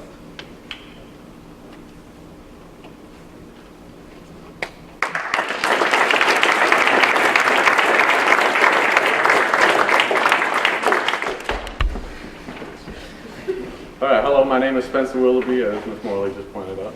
And today I'll be presenting investigating blockchain. And so just to preface this, I myself did take a long time to understand the concepts within this. So if you feel like you're getting lost during it, please feel free to ask a question at the end. But an introduction to blockchain. So in essence, it is a data encryption technology that could be used for a variety of different applications that we will get into later. And in 1977, some bright minds at MIT created what is called the public key encryption technology, and that is a component of blockchain, as well as in 2009, with the birth of Bitcoin, Satoshi Nakamoto utilized what was already created in 1977 and introduced the network capabilities. to blockchain in order to create Bitcoin. So going on that, this encryption technology relies on two core mechanics for its security. And so we have the input and output keys as well as the network itself. And so the input and output keys are essentially just guarding the information within each section of the blockchain. And so the key to learning this technology is that we need to talk about hash functions. And so like many other functions, you have an input and you get an output. And so the input to this possible hash function is 256 bits, which a bit is just a character. And so you can see the possible inputs here that it's significantly larger than just a gray cloud, but you know, there's a near infinite amount of inputs, and they all lead to a small pool of possible outputs. And so there's this thing called brute force hacking. And this is when you try as many inputs as possible to try and find what's called a collision, which matches that same input and gets the same output. And so here you can see Michael and Toby both equal 2. That is a collision. So the inputs are two different inputs equal the same output. And so Edward W. Felton of Princeton said that if all of humanity's computing power was combined and that power had been computing since the beginning of time, there would still be a less than 1% chance of that output being found. So I'm not exactly worried about somebody brute forcing their way through this function. I don't know about you guys. So the use of these keys are used to guard what's called an envelope. And the envelope is where you store the data that you are inputting. So if you were using Bitcoin, you would put a certain denomination, or if you were storing data, you put your picture in there. And so after the envelope has been sealed, it would be sent to another computer to do what is called proof of work computational puzzles. And so this computational puzzle is used to verify if the input matches the output for the envelope. And then once it has been verified, it is updated through the ledger and added to the other nodes in the network, but we'll get onto that later. And so the network is essentially a series of nodes. And so a node is a terminal that can run the processes of proof of work as well as maintaining the ledger. And so here you can see if the network nodes are owned by individuals, it is decentralized. So that is if 51% or more of the nodes are owned by individuals, then there is no governing body over it. And if the network nodes are controlled by a controlling body, it is centralized. So that means one body has control over the entire network. And that is if it owns 51% or more. And so the ledger is essentially just a list of everything that has been going on through the blockchain.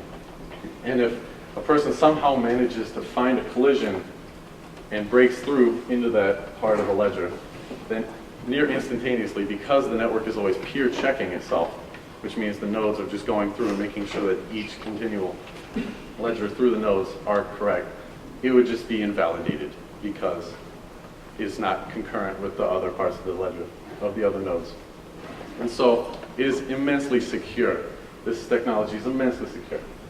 And so the barriers to this blockchain is actually the government, big surprise, we've heard it before, as well as the electrical power of humanity. Now that's an interesting one there.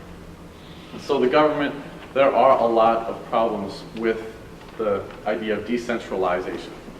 And so in terms of Bitcoin, the IRS cannot decide what to classify it under as. And so what they are having to deal with is it an investment vehicle?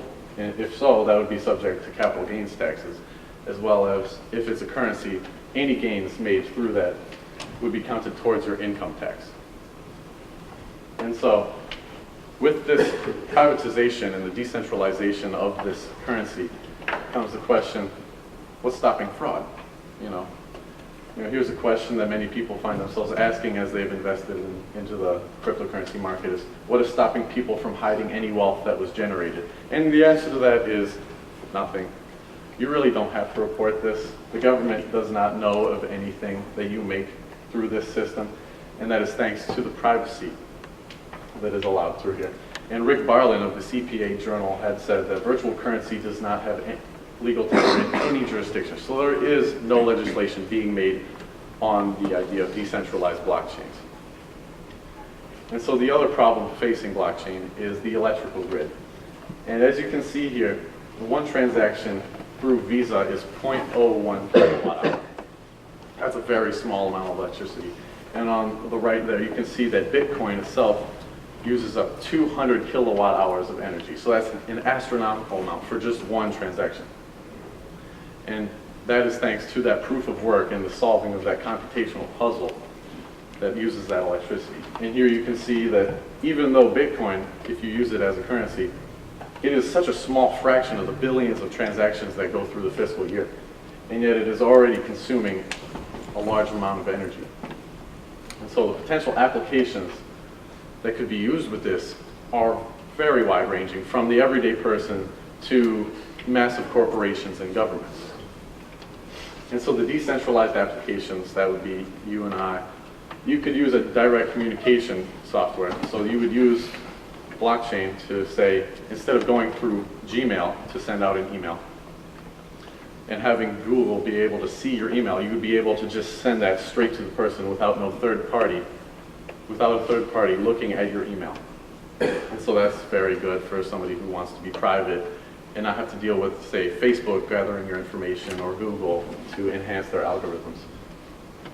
And then there is the ability to store data on a local area network, where you could set it up for your family members to each have their phone be a node, and then you could store that data securely and easily. And so that would be in competition with Google Photos, where you don't have to worry about Google again looking through your data and seeing what you have. Now the decentralized applications, I have to ask, has anybody heard recently of the latest credit card dump happening? You know, Amazon has always been going through this problem where they have people constantly trying to breach their systems to gain credit cards that we all willingly put in there and trust Amazon to do this with. And so what Amazon could do is implement blockchain and prevent these massive credit card dumps where a hacker could go in, breach the system through this brute force hacking, and just essentially sell all your credit cards for 40 bucks to the dollar, because that is the current price of it.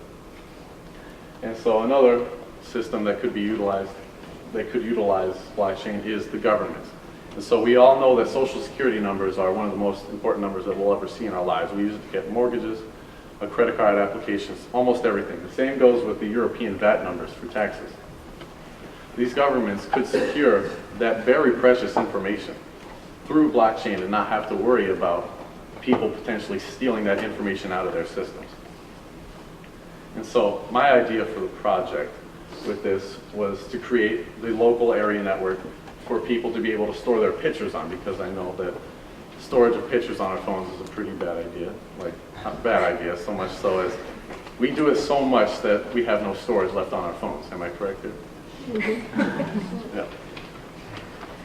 And the goal is to help alleviate many storage issues, as well as store it in a secure manner without a third party potentially being able to look through your data. And so my project, I originally wanted to create the network for the everyday family. But when I began researching this subject to put the idea into reality, I began to notice the scope of it. And that I myself came into this project not knowing how to code, not knowing many of these systems that are in place for the already in place cryptocurrencies. And so I began to understand why it hasn't come into fruition so much so yet. And so I also did learn that I was technically competing with a team of Google scientists.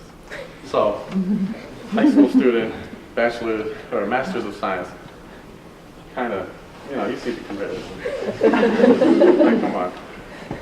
And learning about these mechanics was humbling, to actually realize how much effort is put into what's already been made and how much effort is going to be needed to further this technology. And so anybody who is working on this knows that this is such a hard topic to work around because of the different variables and maintaining the structural integrity of the security in these functions, and just the peer-to-peer checking is just a very complicated task. And so I do recommend for anybody considering taking this course next year to research your topic idea a little bit more, because I bit off a little bit more than I could chew, you could say, when I began working on this project. So I do recommend that to anybody. The other takeaways from this project are time management is a good, like very good skill to have. I gotta say, don't mess around in class. And as well as just learning how to research well and effectively. Utilize that time that you have portioned off for this put it to good use. And so those are my main takeaways from this project, as well as learning so much about blockchain. Are there any questions? Yes, sir. What's the difference between like blockchain and like security systems that are typically utilized now, or like something that an organization will use now? Like, what makes this like so much different? Is it just the collision point and the? That's a good question. That's a very good question. So, other encryption tables use also very complicated functions, but they do have that liability of like brute forcing your way through that and finding collision, just because they do not use such an energy-intensive function.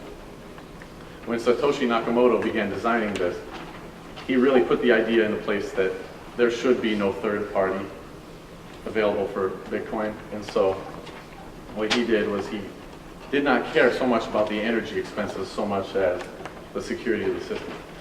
But you are correct, as well as the network. There are, with these other encryption technologies, there are no peer checking. And so there's one main ledger that you could go in and change or just copy paste the whole thing. And so that's how we come out with these massive credit card dumps. Yeah. Thanks. Anybody else? I'm here all day.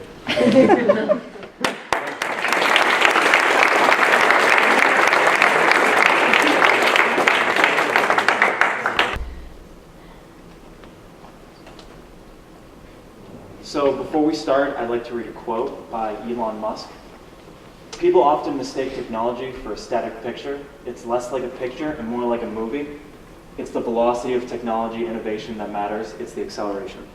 So I'm also going to start off by saying I'm sorry for the fact that I lost my voice, and I may not be able to properly convey some sounds with my mouth, and that's an issue since we're presenting. Anyway, I'd like to move on with that, and now that you've become accustomed to the gravelly sound that is coming out of my throat, innovations. Introductions are in order. My name is Alex Bernali. I'm part of Senior Capstone, one of the classes here at North Andover High School, and this is my partner. I'm James Buchholz. And we both want to be engineers. So our project is Connecting to the Future. And that's upon it's not misspelled, you'll get into that, or you'll hear more about that later. And our project is on technology and how quickly it's adapting and advancing in today's society. So a little background on both of us. We both want to be engineers. I myself want to be a mechanical engineer, and he wants to be a computer engineer. And I've always sort of loved engineering. It's always been sort of a passion of mine, just fixing things, as well as the fact that I don't exactly love people. People do horrible things. That sounds antisocial, but think about it. We make atomic weapons and do horrible things like put pineapple on pizza and put ketchup on mac and cheese and horrible things like that. So moving on with the presentation, a little bit about the different types of engineering. As Alex said, I would like to go into computer engineering, and he would like to go into mechanical. And then there's pretty much three major engineering types. It's mechanical, computer, and electrical. So mechanical is the branch of engineering dealing with the design, construction, and use of machines. And then computer is the branch of engineering that deals with the design and development of computer systems and other technological devices that are based with computers. And then electrical is the branch of engineering dealing with the application of electricity and electronics. And so me and Alex went on a job shadow to iRobot in December. And this really sparked our idea of what we wanted to do for our Capstone project. So if you don't know what iRobot is, it is the company that makes the Roomba, and they make a lot of other robots for home use and for everyone to buy. And so we did a job shadow there. We went to their headquarters and we met with a bunch of different people who worked there, like engineers that were mechanical, computer, and electrical engineers that worked for them. And we really got a feel of what it would really be like to work at this type of company, being engineers of what we want to get into. So one of the other big topics that we learned about while we were there is machine learning. And machine learning is the application of artificial intelligence to provide systems the ability to automatically learn and improve from experience without being explicitly programmed. Machine learning focuses on the development of computer programs that can access data and use it to learn for themselves. So this is a long way of saying basically what the actual wording implies. Machine learning, machines that learn over time based on experience. And then what I learned through my research and through my research paper was how technology can improve lives. So in one aspect, it improves communication. So now businesses can easily communicate with their clients and know how they feel about their services. And then also communication between colleagues is near instantaneous, whether they're a few rooms away or a few countries away. And then also for personal use, technology has really improved how we connect and discover new relationships with other people. With the use of mobile devices and social media, people can connect with each other much more easily than they could have a few years ago. And then, go back. And then another aspect is education. So a big part of educating students with technology is the STEM program. STEM is science, technology, engineering, and math. It's the applied math and science to teach about engineering, and a good example of this is our robotics class at the high school. And then as STEM courses become the core curriculum, robots and robotics will serve as the central force. And then finally, in the workforce and in personal lives, so there is what they call the 5 Ds to technology and robotics that helps the workforce and people's lives. So the first one is dull.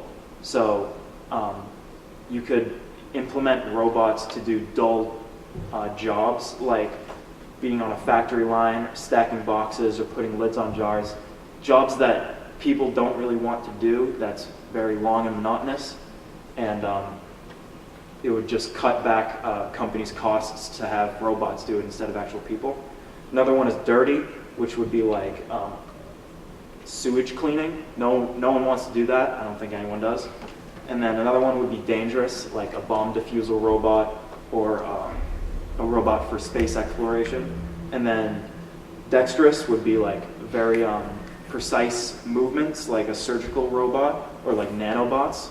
And then domestic for like personal use, like mowing lawns and like vacuum cleaners like the Roomba.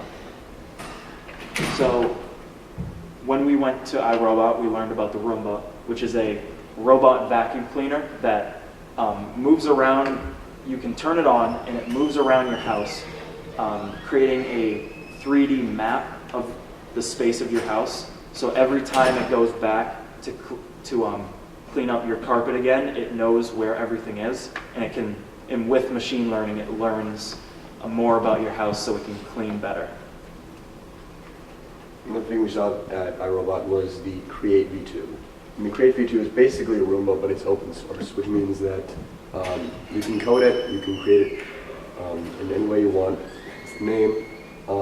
You can make it do whatever you want, which is sort of the basis of our project. We're both really intrigued by this, and we wanted to sort of push our limits and see what we can make it do with some limited results. So for our project, we wanted to make a robot dog. Our final product would definitely not look like this, because we wanted to use the Create. Like that. We wanted to use the Create V2 as the base or the chassis of the robot to add stuff onto it so it can move around. We quickly learned that the Create V2 is pretty expensive. It's a few $100s, and we do not have the money to get that. So that was a setback of our project.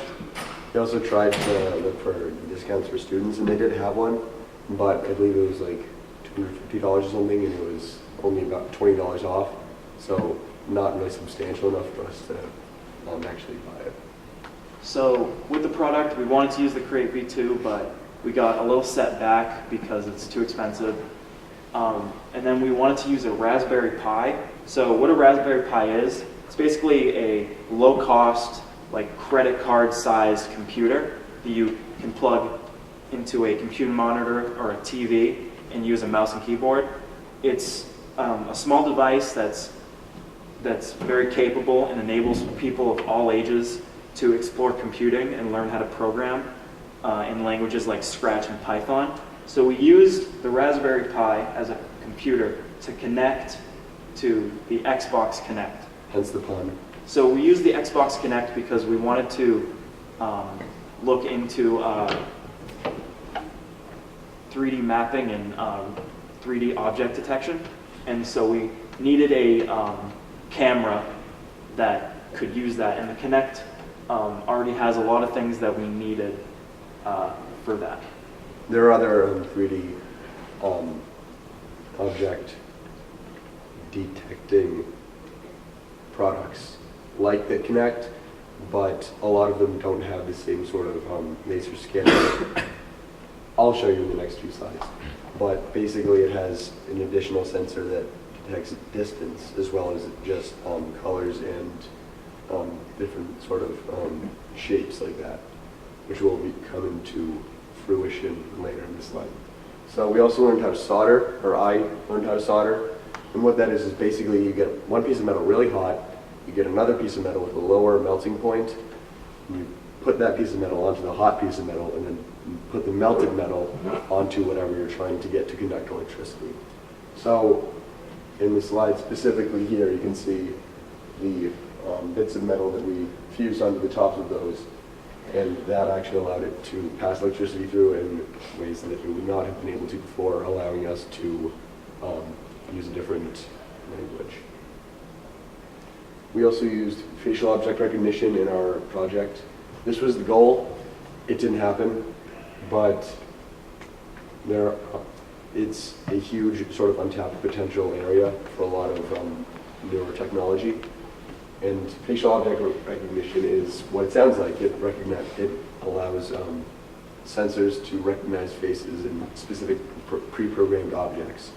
So let's say you programmed it to recognize a ball. You do that by taking a picture of a ball or taking a bunch of images of a ball and then cross-referencing all those pictures with each other. And then the sensor would detect objects that looked like that ball down to a certain percentage.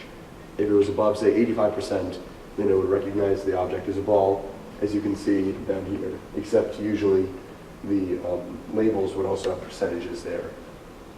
And then two examples of this, YOLO V2, this is a software that is being used in a lot of different applications, but it's not specifically an actual product. YOLO V2, it's real-time object detection that essentially allows for a video camera to detect this kind of thing, not just in a still picture. And it uses the internet, the entirety of the internet, as quickly as it can process it to cross-reference images, so it's very accurate. Unfortunately, this was our original idea, that we were going to use YOLO V2 because it was one of the few things that we knew about, but you need like way more processing power than we had with a Raspberry Pi on that credit card-sized piece of software or hardware. And the second thing is Bixby, and Bixby is actually on the Samsung S8 and S9. And what it is that it is essentially object recognition. It can read different languages and translate them. It can look at different pictures of food and look for recipes online and tell you what's in it. And it can specifically just look for objects and tell you what they are to a very varying degree of accuracy based on how good the picture is and how long you actually let it sit for in the process. But that's just one of several examples of newer technologies that are being used and are commercially available. So for the project, these two pictures aren't the only code we have, but it's representative of around 14 hours of coding that I had to do at home. It's a lot of sitting there and typing. That's about it. So this is the final product. So first of all, that's what I set up in my basement in the top Yeah, you're right. So 3 cardboard boxes equal. That's what it came out as when it's completely vertical, or from a bird's eye view. And what that allows, what would allow the robot to do if we had hooked it up to the Create V2 would be, let's say that it sees that and it wants to go forward, but it wants to use the most direct path. It can scan all those obstacles. It can move forward accordingly in a direction that would most benefit it, and it can move around obstacles without hitting them. Let's say if we set up a 5 to 10 foot radius around it that it can't reach. Another thing that it can do, it can specifically see like landscapes, all that kind of stuff. That's less useful than this, even though it's a little bit more exciting, I guess, if you want to call any of this exciting. And the white line that you see there is the laser that I was talking about. It scans a specific height in a horizontal line, and it makes that layout.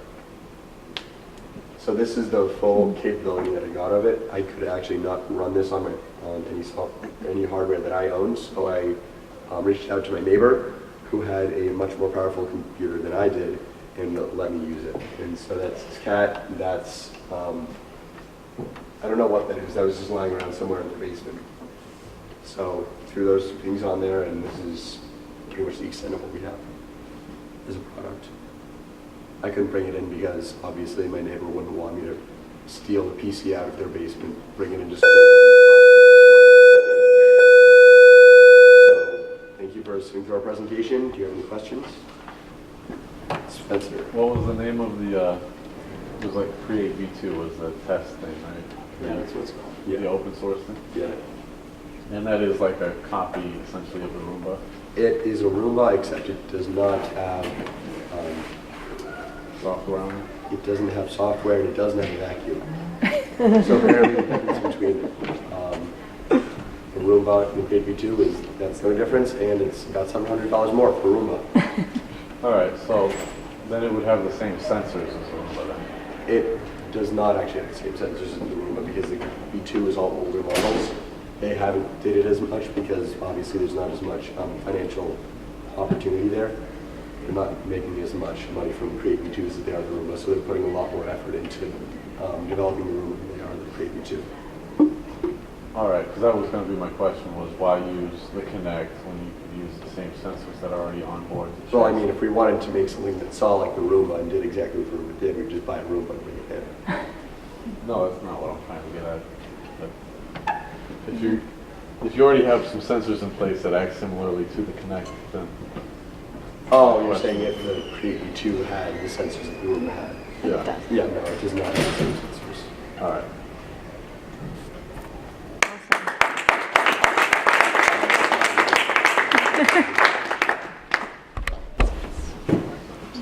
So, hi, my name is Christella, and I did my project on the importance of STEM education. But before I get into my project, I'd like to introduce why I chose this class. So, last year, on my junior year, one of my friends who took this class highly recommended me this class because she said it will be fun. You can choose whatever topic you want to do. And since I already had an idea what I wanted to do for my research paper and my physical project, I decided to take this class, and I also wanted to find out if I'm really into computer programming. So I just have like personal experience. Over the summer, my parents asked me what I want to major in college, and I'm not really sure what I want to major. So since my dad knew what subject I liked the most, he told me, why don't you try out for computer programming since you like math and English the best? So over the summer, I decided to plan Codecademy and Scratch. Scratch is an MIT program or an app online. And as you can see right here, this is just like what Scratch does. It's like code, but it's in the block instead of writing the code out. And it's the Codecademy. You just like type out the codes. I also decided to take a class in here with Mr. Wampler, computer programming, just to see how hard the class can be. I also helped my friend who's in college with coding because she had no idea how to use it and stuff. So, for my first idea of research paper, I decided to research about computer programming, how it relates to an everyday life, and how it relates to video games, and what are the possible careers that are out there. So, what is a computer programmer? Well, a computer programmer writes a code that lets an application run. They are responsible for the millions of lines of code that it takes to run everything from our phones to satellites. A programmer also looks for any errors that might appear in the code. And how does computer or technology relate to everyday life? Well, computer technology is used to serve and connect with people in the modern world. And right now, you use your phone, projector, the camera, etc. It's also used for transfer stations, and those need coding in order to run stuff. How is coding helpful in making video games? Well, in video game makers, they use several codes to create their games. So when the game is more advanced in terms of performance and graphics, the more advanced the code is. So, but if you're writing it on scratch, typing everything out from beginning, it will be harder, but you'll get a more fine working product. So, what are the possible careers for programmers? There are software application developers, web developer, database administrator, computer network architect, etc. So, I'd just like to start up with a quote before I get into my actual research paper. So, say, why kids are taught STEM at an early age? An increasing number of institutions are beginning to immerse students in STEM at younger ages. This exposure is being facilitated outside of school hours and during school vacations, which enables students to understand whether or not they are interested in pursuing a particular STEM career by start. So it's just kids this day, they'd go to Kumon or Russian math just to learn more advanced courses to math or English. So my research paper, I changed it into instead of going for computer programming, I changed it to STEM education because of the stuff that I found throughout my research. It just filling the holes of what I needed. So for my thesis, I said students should have a wide variety of options throughout their high school career with STEM-related courses in order to make a more educated decision when focusing on their career path. Because right now, many of us, well, some of us, choose a really top courses or major in college. You don't even know what are how hard they are, and you just know how much they make, so you choose them because you want to be successful one day. So, but what they don't know is how hard the courses are, in physics or calculus or science or something like that. So they fail their courses. For my first physical project, I made a simple game on Scratch. It's just a paddle hitting the ball, but I had to code that.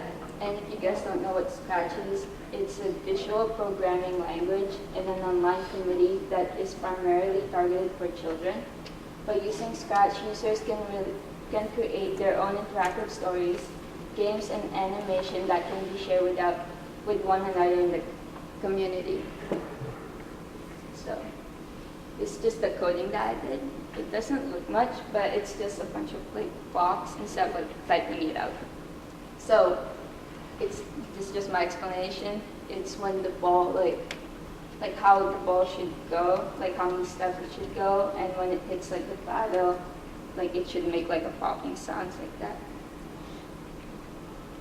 That's just the background of the game, and I'm just going to show you guys what the game looks like.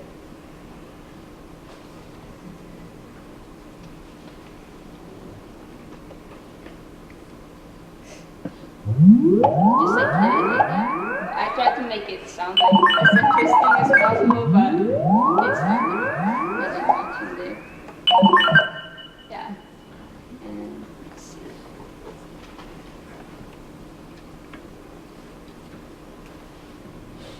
For my second physical project, because that was the easiest one, I want to make like a harder version of like the coding. So I bought a visual novel maker on Steam for like $60, but I couldn't get it to work because my laptop didn't have enough storage in it. So the IT and like the student tech had to help me out set up a computer in here to help me set up the game so I could make it. But I wasn't able to finish it because they only get it to work like last week on Monday, and we had to stay in class to rehearse our project. So this is what it looks like, what it should look like, but I didn't finish it. So what I learned, before you buy something, make sure, check that you have enough storage on your phone, on your computer, or also check with your mentor and stuff, just to see if that would actually work. Yeah. Thank you.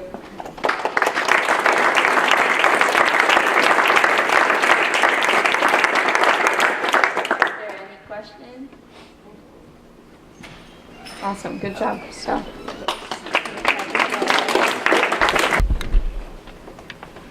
Hi everyone, my name is Kate Bashayan and my project is called Changing Threads. So when I was about 4 years old, or 1 year old, I found my first love, and it was a pair of black patent leather biker boots. Hit the space bar.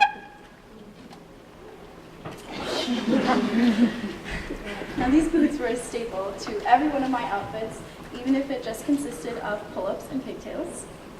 So at this time it became pretty apparent that I was a little bit of a fashionista. And so as long as I can remember, I've always wanted to work in the fashion industry from the time I was 1 year old to now.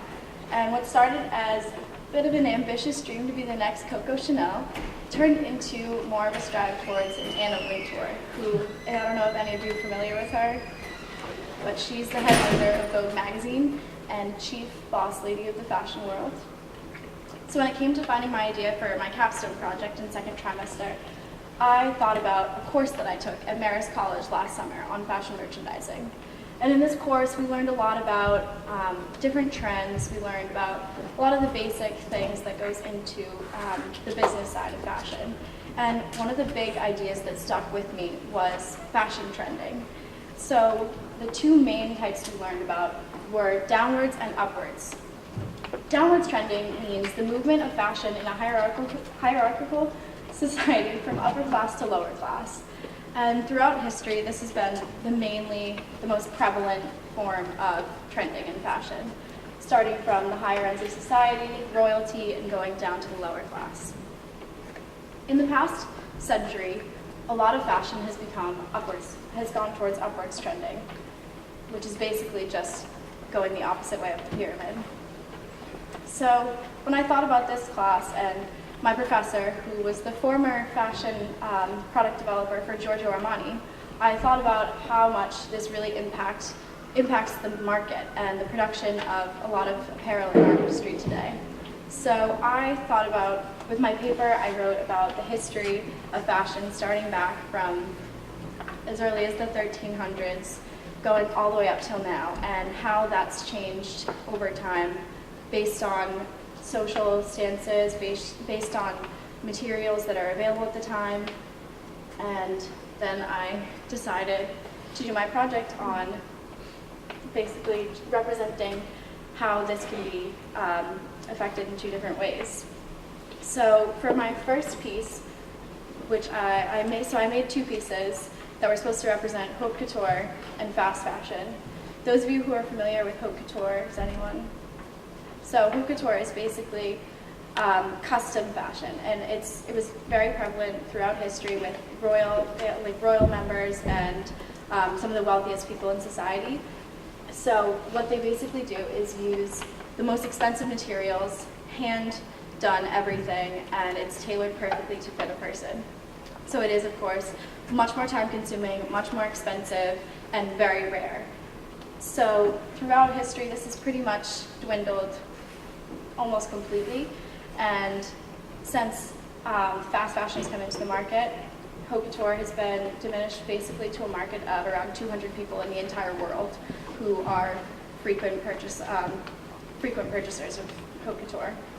So for my first piece, I had to, as you can see, like this is the final product, but I had to start off by pinning down my material on top of a base. Because I'm non-professional and I do not have the materials, time, or skill to actually create the base piece, I did have to purchase that, but I incorporated that into the timing as well of what it would take if it was an actual haute couture piece. I had to do a lot of layering to figure out with function and as well as fashion to see what would be the best way to manipulate the materials. I had a lot of details like the braiding on the straps. I'll turn that around after the show. But everything was mostly hand done except for a few pieces that I was able to do with the machine. And my products came out looking like this. And then for my fast fashion piece, I had to create a pattern, which I don't know if any of you know what that is, but it's you take the measurements of the model that you're creating the piece for, and you have to cut out a pattern that you're then going to use for the material. So I had to incorporate that in because I didn't have a pattern already created. But if this was actual fast fashion, there would already be a pattern and everything would be done in the machine for a fraction of the time. So obviously after I had to cut for my material and sew, and then I had to do the hand embroidery on the back, which again, if this was real fast fashion, it would be done with the machine for much less time than it took me. So if I look at the two time and productions, the haute couture took 7 hours to create and $43. So obviously if this was real haute couture, it would take a lot more time and it would probably be a lot more expensive, but I had limited resources in this scenario. And then the fast fashion piece took 3 hours, incorporating in the pattern, which already would be eliminated, and then it cost $3.25.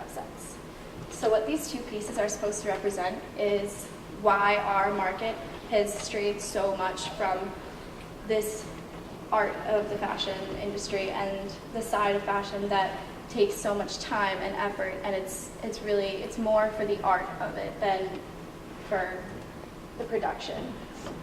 And with our market today being so give it to me right now for as cheap as I can possibly get it, fast fashion has absolutely flourished in the past century, meaning that we can use the cheapest materials, send it to a production facility that has really low paying wages and uses complete machinery for every part of the apparel, and we can produce triple the amount that we would be able to produce if it was done the same way it was when we use a lot more haute couture.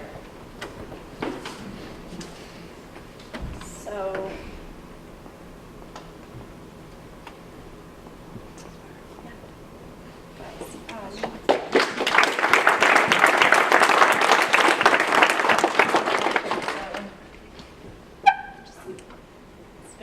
this piece would obviously be worn with pants.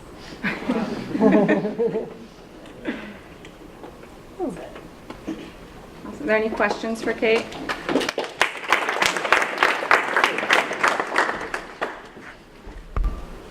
Hi, I'm Danielle Vissering. This is my senior capstone project, How Do We Create Smart Kids? This quote was very important to me when I started my presentation. It kind of was how I started looking at education and how I started my project. I've been looking around the world for clues as to what other countries were doing right, but the important distinctions were not about spending or local control or curriculum. None of these mattered very much. Policies mostly worked in the margins. The fundamental difference was a physiological one. The education, superpowers, believed in rigor. People in these countries agreed on the purpose of school. School existed to help students master complex academic material. Other things mattered too, but nothing mattered as much. And this was from a book I read in my graduate paper. Next, I chose my topic because I knew when I came into this class I wanted to be a teacher, and so I knew I was going to be looking into education. But I also recently just been to the Dominican Republic with the North Andover High School, and so I was looking at global ideas and like global problems and how the world viewed education. So I went to Miss Moore and I was like, what can I do with these two ideas? And she suggested this book, The Smartest Kids in the World and How They Got That Way. It's a book that follows 3 American students who go on foreign exchange trips or study abroad trips to schools in South Korea, Finland, and Poland, and it follows their journey there and then how they take these skills back home to America. For my essay, I started looking at the hurdles that the U.S. education system and many other countries face. First, I started off with economic inequality, and that's something that I cannot change right now and will take a long time to change, but maybe like sharing the wealth and getting public education's support that they need will be helpful in the future. Next is the downplay of education and the way that our society puts other things above education. That has been different in the countries I've seen. Like in South Korea, they go to school from 8 till 4 in the afternoon, and then they go to hagwons, which are like sweat schools where they just cram and they study all night, and they have curfews, and they can't be out past 11 at the hagwons. We don't need another South Korea, but we do need some more like rigor in our education. And lastly was more rigorous teacher training. We need to be like preparing our teachers to be teaching the next generation and preparing them for the future. So we're preparing our kids as well. The next part of my essay was looking at how we are going to overcome these hurdles. And I started looking at the pedagogical strategies and like how we teach by using critical thinking and group project and group-based work. Next, I looked at the structure of schools and how like having breaks in the day would be helpful for the students so they get time to decompress and take a break and let the knowledge that they learned settle in and then go to the next class. And last part is the school day and having a school that's welcoming and inviting to come into so that you want to come in and learn instead of going to some place that just isn't inviting for you. Next part to overcome these hurdles was the curriculum and using like culture and diversity so that everyone feels included in what they're learning and what they are learning for school. Free play, which is where kids get time to explore new ideas in different and more creative ways, where they get time to like play in class and choose their activities that they want to do, and it gives them more of a like power over their learning and what they want to do. And lastly, standardized testing, which I know is something that's state mandated and we cannot change, but it is something that is very stressful for students and also makes teachers have to teach for a test instead of just teaching them the broad range of knowledge for students. So for my project, I made an ideal setup for a kindergarten classroom. My mentor was Ms. Larcombe. She's the STEM director for K-12. And this is what it finally looked like, or the model in front. Before I could build a model, though, I had to observe some classrooms. So I went to Miss Mullane's room at Sargent Elementary, and I got to go into her classroom. What I noticed right off the bat was it was very welcoming and inviting, and that helped a lot because of the colors in the classroom, with the blues and the greens and the muted colors. It helped it be more inviting and welcoming, and for the students and for people like me just coming in to observe. Some other things I noticed was she had this very nice reading area, And when I asked her what she wanted to include in her classroom and make more important, she wanted to like have a loft in her reading area so that it was like a comfy place for students to come in and read and welcoming for them, because at kindergarten you're learning how to read and you need reading for the rest of your life, and it's a very important skill to have.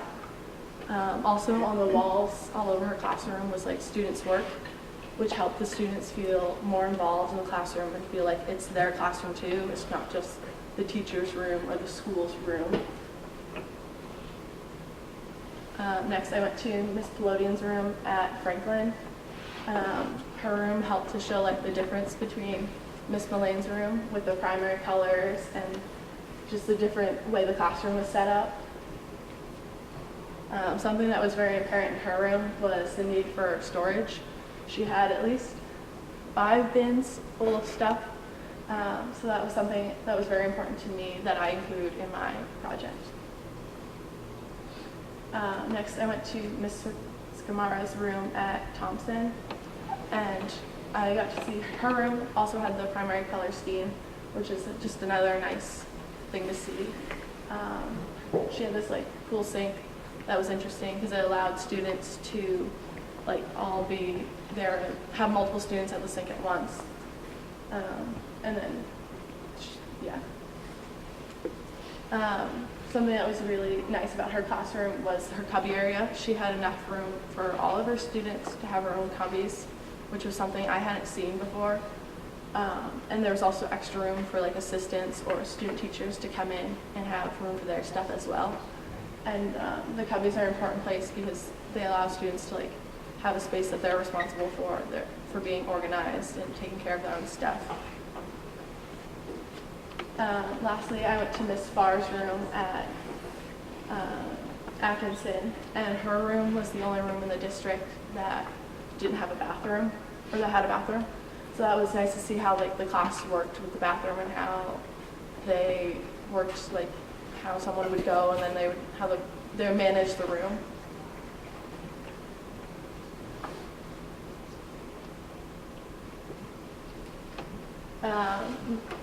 So then after I got to see all those classrooms, I started to sketch out my ideas and what I wanted to do. And this was my first initial sketch. I have some tables, which only seat 6 because I was trying to keep the class size low, which allows teachers to get to know their students more. And then the cubby area, there's a meeting rug, the bathroom, and the closet. Then I started to figure out blueprints and how it was all going to fit together and the size of like the tables and the chairs and everything. The cubbies in these drawings are actually wrong size. I did some miscalculations, but then they were fixed in these, and I was just experimenting on kind of where to put things and how it would work, how the flow of the classroom would go if you had these like in different places. This was my final draft, when I finally figured out it would work and work well for the classroom. There's a closet, a bathroom, a cubby area, the meeting space, reading area, and some tables. Again, trying to keep the class size low with the tables. Then I started building. On those nice days where it was warm and sunny, I was outside cutting little pieces of tables and chairs and gluing them together and trying to get it all put together.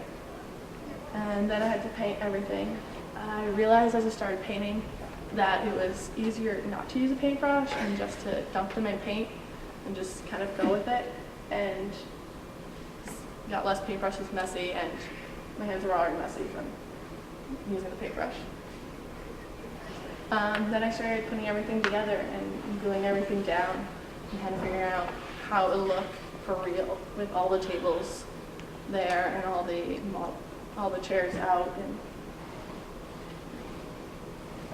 And so the hexagon tables that I have are very important because it allows for kids to have like social interactions with their peers, and it gives them like social learning skills on how to share and how to like use a space together, because they're all sitting around this table and there's like items in the middle and they'll have to share them. So it like teaches them how to work together. The teacher's desk is kind of like her space or their space in the classroom.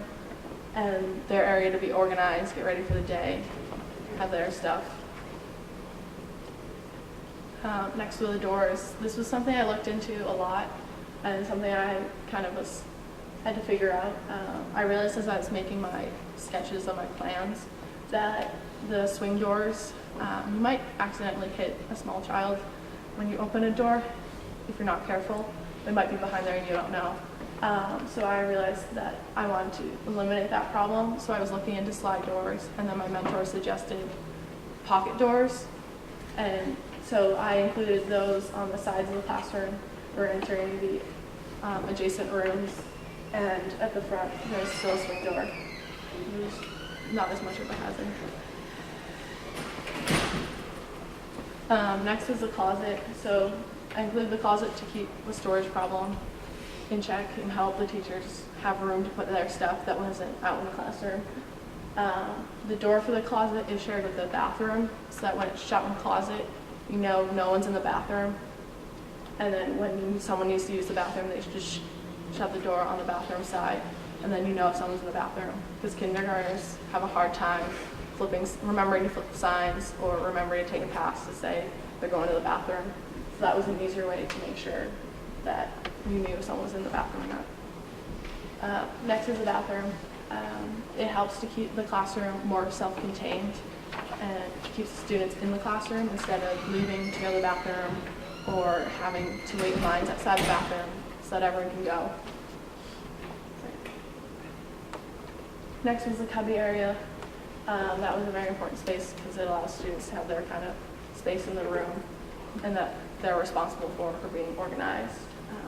The table in the center is a place where teachers can have conferences with their students and have time to go over stuff, and it's just like another table to have students do work there. Lastly, next is the reading area. This was a space that I wanted to make creative and fun for the kids, so I tried including this tree bookshelf. I realized when I was making my model that there was a window next to it, and instead of blocking the window and the natural light coming in, I decided to move it towards the front of the classroom. But I still like to find something more creative to put in the reading area, so it's more fun. The meeting space is a space where students have their morning meeting with their teacher. They talk about the weather, the day, the schedule for what's going to happen, how many days in the year it's been, all the stuff that they go over, where they have their lessons. It's kind of their area. So I included that. And the green boards on the side are kind of like a tack board space, so if teachers want to hang work or just hang things that they need, that was a space to do that. The blue board on the side is another tack board for teachers to hang work for their students so that they feel part of the classroom. And then on the back board is a whiteboard, and I wanted to have that space for a word wall, which is something that students are able to go and look up words that are used in everyday language and that they should know how to spell but maybe don't remember. And they are able to sound them out and figure out what the word is and be responsible for their own learning. Lastly was the theme of the classroom. I tried to keep it blues and greens and very muted colors so it was welcoming and inviting for the students, because kindergarten is a very stressful time for the students and they're all very nervous and scared. So keeping the classroom as inviting and welcoming for the students as possible was very important. What I learned some more time management skills and to double check your work to make sure everything's correct before you go and cut it out and glue it together. And less is more. At the beginning of this project, I had a lot more stuff planned to do, and then I just realized I wouldn't have enough time to do it all in the time span we had.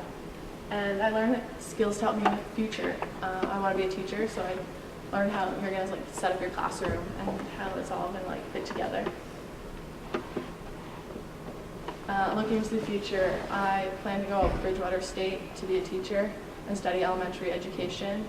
I plan on being in the honors program at Bridgewater, and they do another project like this where you have to come up with a thesis and explain it and show a project, so I plan to expand my project in the future.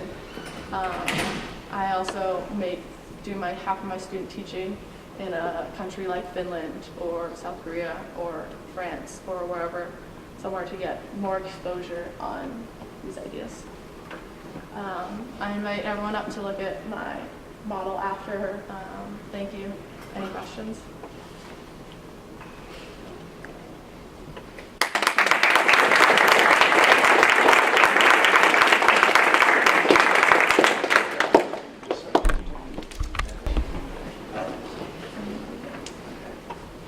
So our country is at a place right now where it's been before, divided and on the edge of revolution. On the left, you can see January 21st, 2017, the Women's March was the largest protest on American soil ever. And on the right, we have November 15th, 1969, the anti-Vietnam protest, which was the second largest protest on U.S. soil.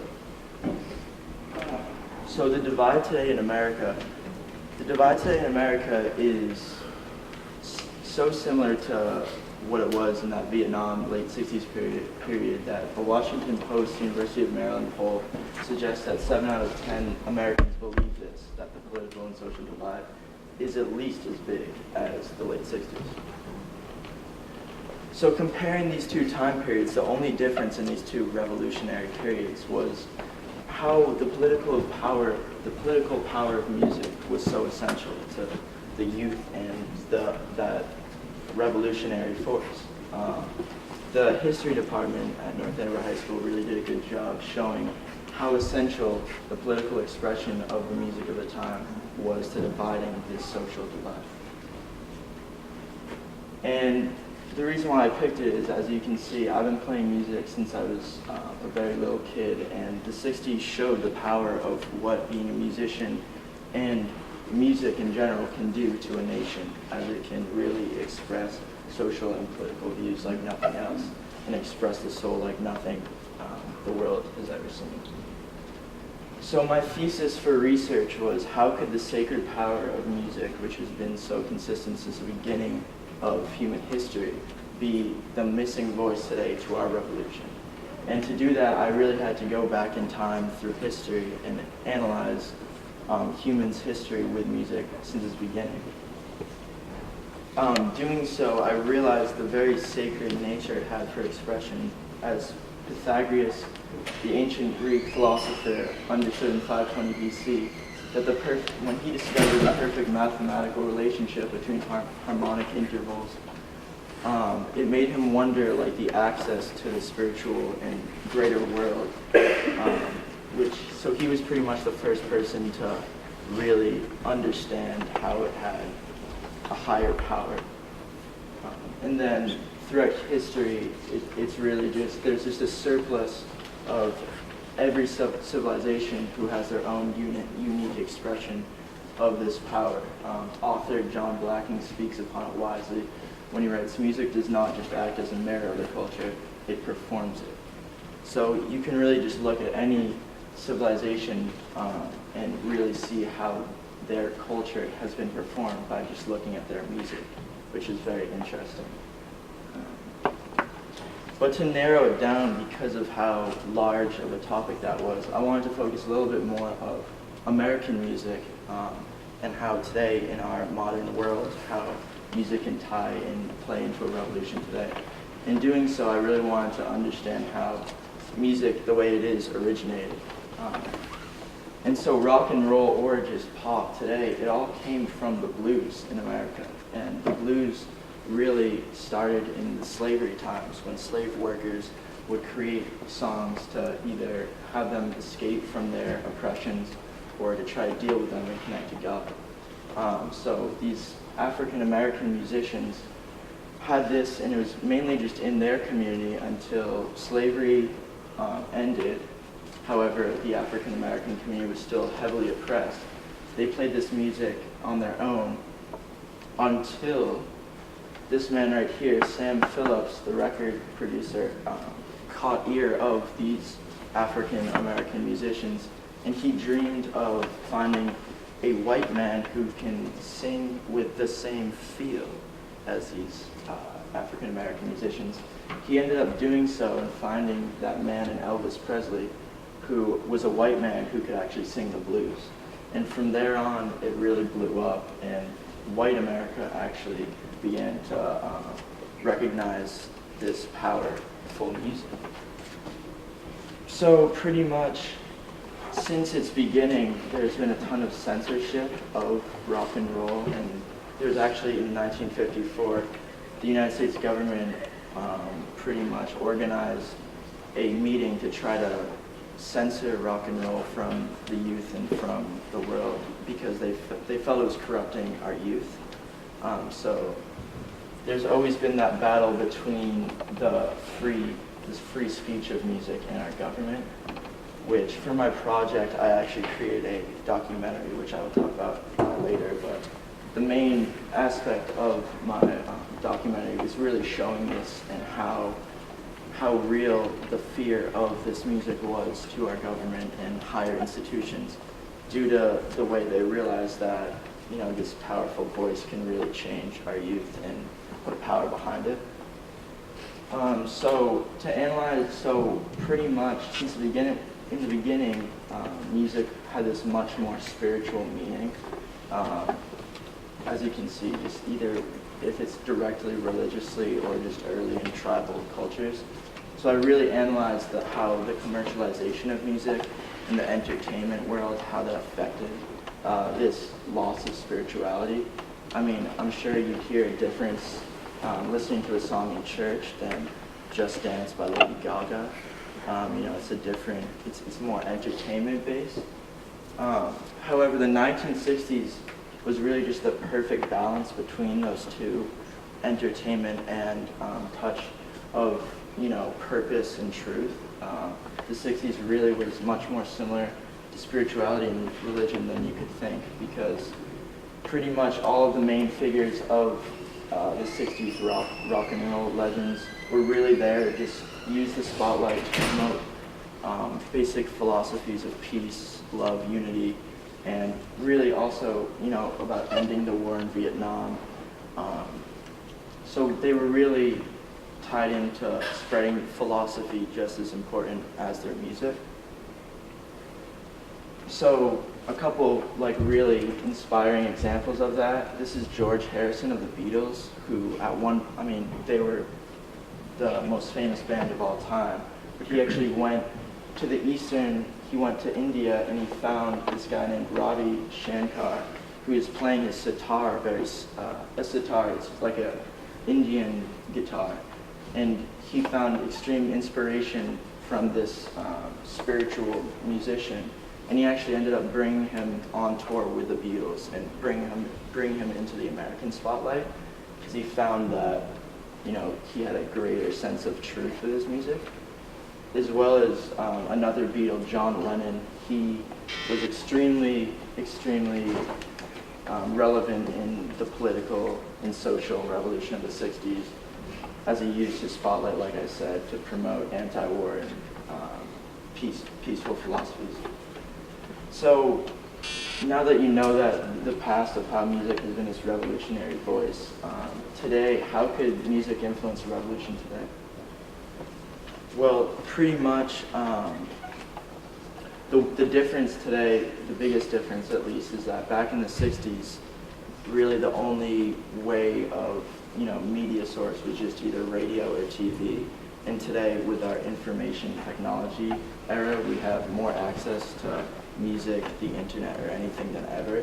So I really pinpointed that in saying that, you know, music or any idea today can spread, you know, more or easier than ever before. So I think it's about time that someone takes advantage of that. And the power of the youth today, due to just like platforms like Twitter and everything, our youth is more politically or at least socially active than ever. And in any musical revolution, you know, the Beatles, the rock and roll, all of that stuff, it all targeted the youth that felt like their generation, they wanted to make a change from their parents' generation. Even into the 90s, when the whole grunge scene happened with Nirvana, that really was just a target of the youth that want to change. And I think today our youth is very politically active. So on these social media technology sources, I really think if we could channel that through music, I think it could create something bigger than we've ever seen before. But so music today itself, you know, the most popular genre right now is hip hop, and at first I looked at it as, you know, kind of just a failure of music really speaking as this like pure expression. But what I came to realize is, you know, in the 90s, why hip hop became so popular was because it was that pure expression of the oppressed soul. This is similar to the early blues in the way that it addresses the problem in America, which is a huge problem, the inner city violence or, you know, oppression in the inner cities. So at its origin, hip hop is doing exactly that. However, I think it has evolved a little bit to the entertainment side where it talks about a little bit, you know, too much of the excessive stuff. But I definitely think a switch more into the balance of, you know, of that 60s music could be definitely positive. And so, like I said, my project, I created a documentary, pretty much, it was really cool to put, since history proves itself for this project, I just put a lot of cool clips that really showed the power of the threat of what music was to every political or social system that was outdated at the time. And so that thing airs Sunday at 1 p.m. and 7 p.m. on our local beloved cam station. So check that out if you can. So yeah, open your ears and wait. And hopefully music can be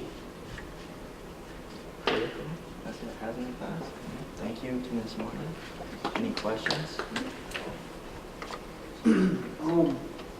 I think how you try to draw like hip-hop towards like having you wanting it to be more having a 60s influence. I think you kind of left out that, and I love your research, but I think you kind of left out that the Beatles kind of took influence towards Bobby Brown too. I don't know if you were planning on mentioning it, but like and Bobby Brown and Elvis kind of had an entertainment-based music too.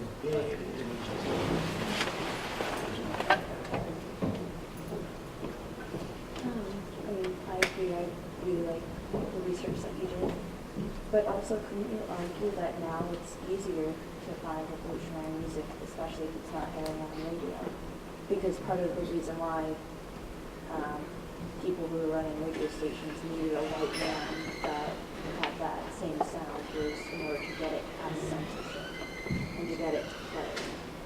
So now we have easier access to revolutionary music, even if it's not playing on the radio. And radio nowadays is more focused on. So it's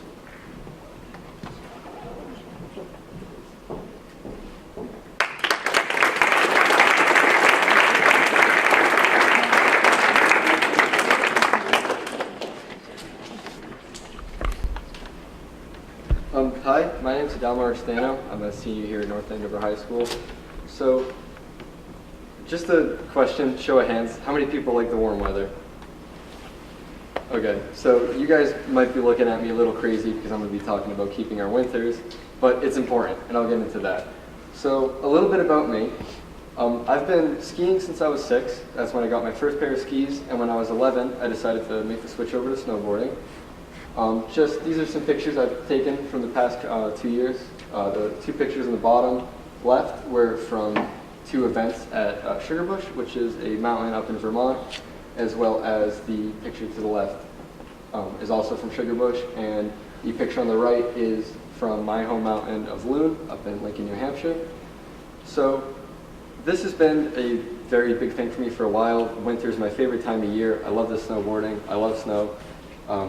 Maybe not the cold so much, but you kind of have to deal with it to get the snow. So this is a project that when I heard about Capstone last year, I knew I wanted to do. I wanted to make a snowboard out of recycled materials because, especially up in the east, we have some of the best mountains in the country, but also we have some of the most sporadic snowfall patterns. So it left me with some days this season where I was going to the mountain with the top down, just driving down. So my project was basically making a snowboard out of recycled materials, because as much as these companies are doing their best to make their money, they also need to worry about winters and how the materials they use affect the winters in the future, especially for snowboard and ski companies, because the winter is their business. So this is something they need to be a little more kind of conservative about. I'm not positive about the skiing side of it, but I do know we have two major snowboard companies up in Vermont, that being Rome Snowboards in Waterbury, Vermont, and of course the most well-known Burton Snowboards, which is up in Burlington. So for my project, so the reason I chose this project was because of how much I like the sport, how passionate I am about snowboarding. Pushing the progression of technology in a different direction, that's really big for me. Now companies, for pretty much everything, they just want to make the strongest and latest kind of product, but they don't really think about how that product is going to affect their future and maybe things they sell in the future. It could save businesses, because if we don't have any more winters, all of these snowboard and ski manufacturers aren't going to have any money left over. And my future in the business. It's always been a dream for me to start my own snowboard company and have another successful snowboard company run out of the East, just to kind of further progress the community. The East is such a great place to be snowboarding. So my project criteria is it needs to be practical. People are going to need to want to buy this over a regular snowboard. As much as some people would be okay with the idea of it being recycled, it might not work as well as a regular snowboard, and people might be kind of turned off to the idea of purchasing something like that. It needs to be cost efficient, because the prices of snowboards across pretty much all companies are pretty similar right now. So if I'm building a product, and as much as it would help the environment, people might just want to buy the cheapest product. So it needs to be cost efficient to line up with the kind of overall pricing from all the companies right now, which for mid-tier snowboards is around like $500 to $700. My personal goal for this snowboard was it needed to be made from 80% or more recycled materials. As much as this is something I want to do in the future, I don't have the time, money, or connections to make this product a reality through 100% recycled materials. So that was my personal goal for this project. It needed to be durable. Snowboards and skis should be built to last. You shouldn't need to worry about buying one every year. So it needs to be something that can last through pretty much all conditions and can be used anywhere. And the most important factor for me and a lot of people when they buy snowboards and skis is it needs to look cool, because that's something that you're going to see on your feet for the whole day, and it's something you might keep around your house just to look at. Building something like this is really an art form, and any sort of like project like this can be treated like that.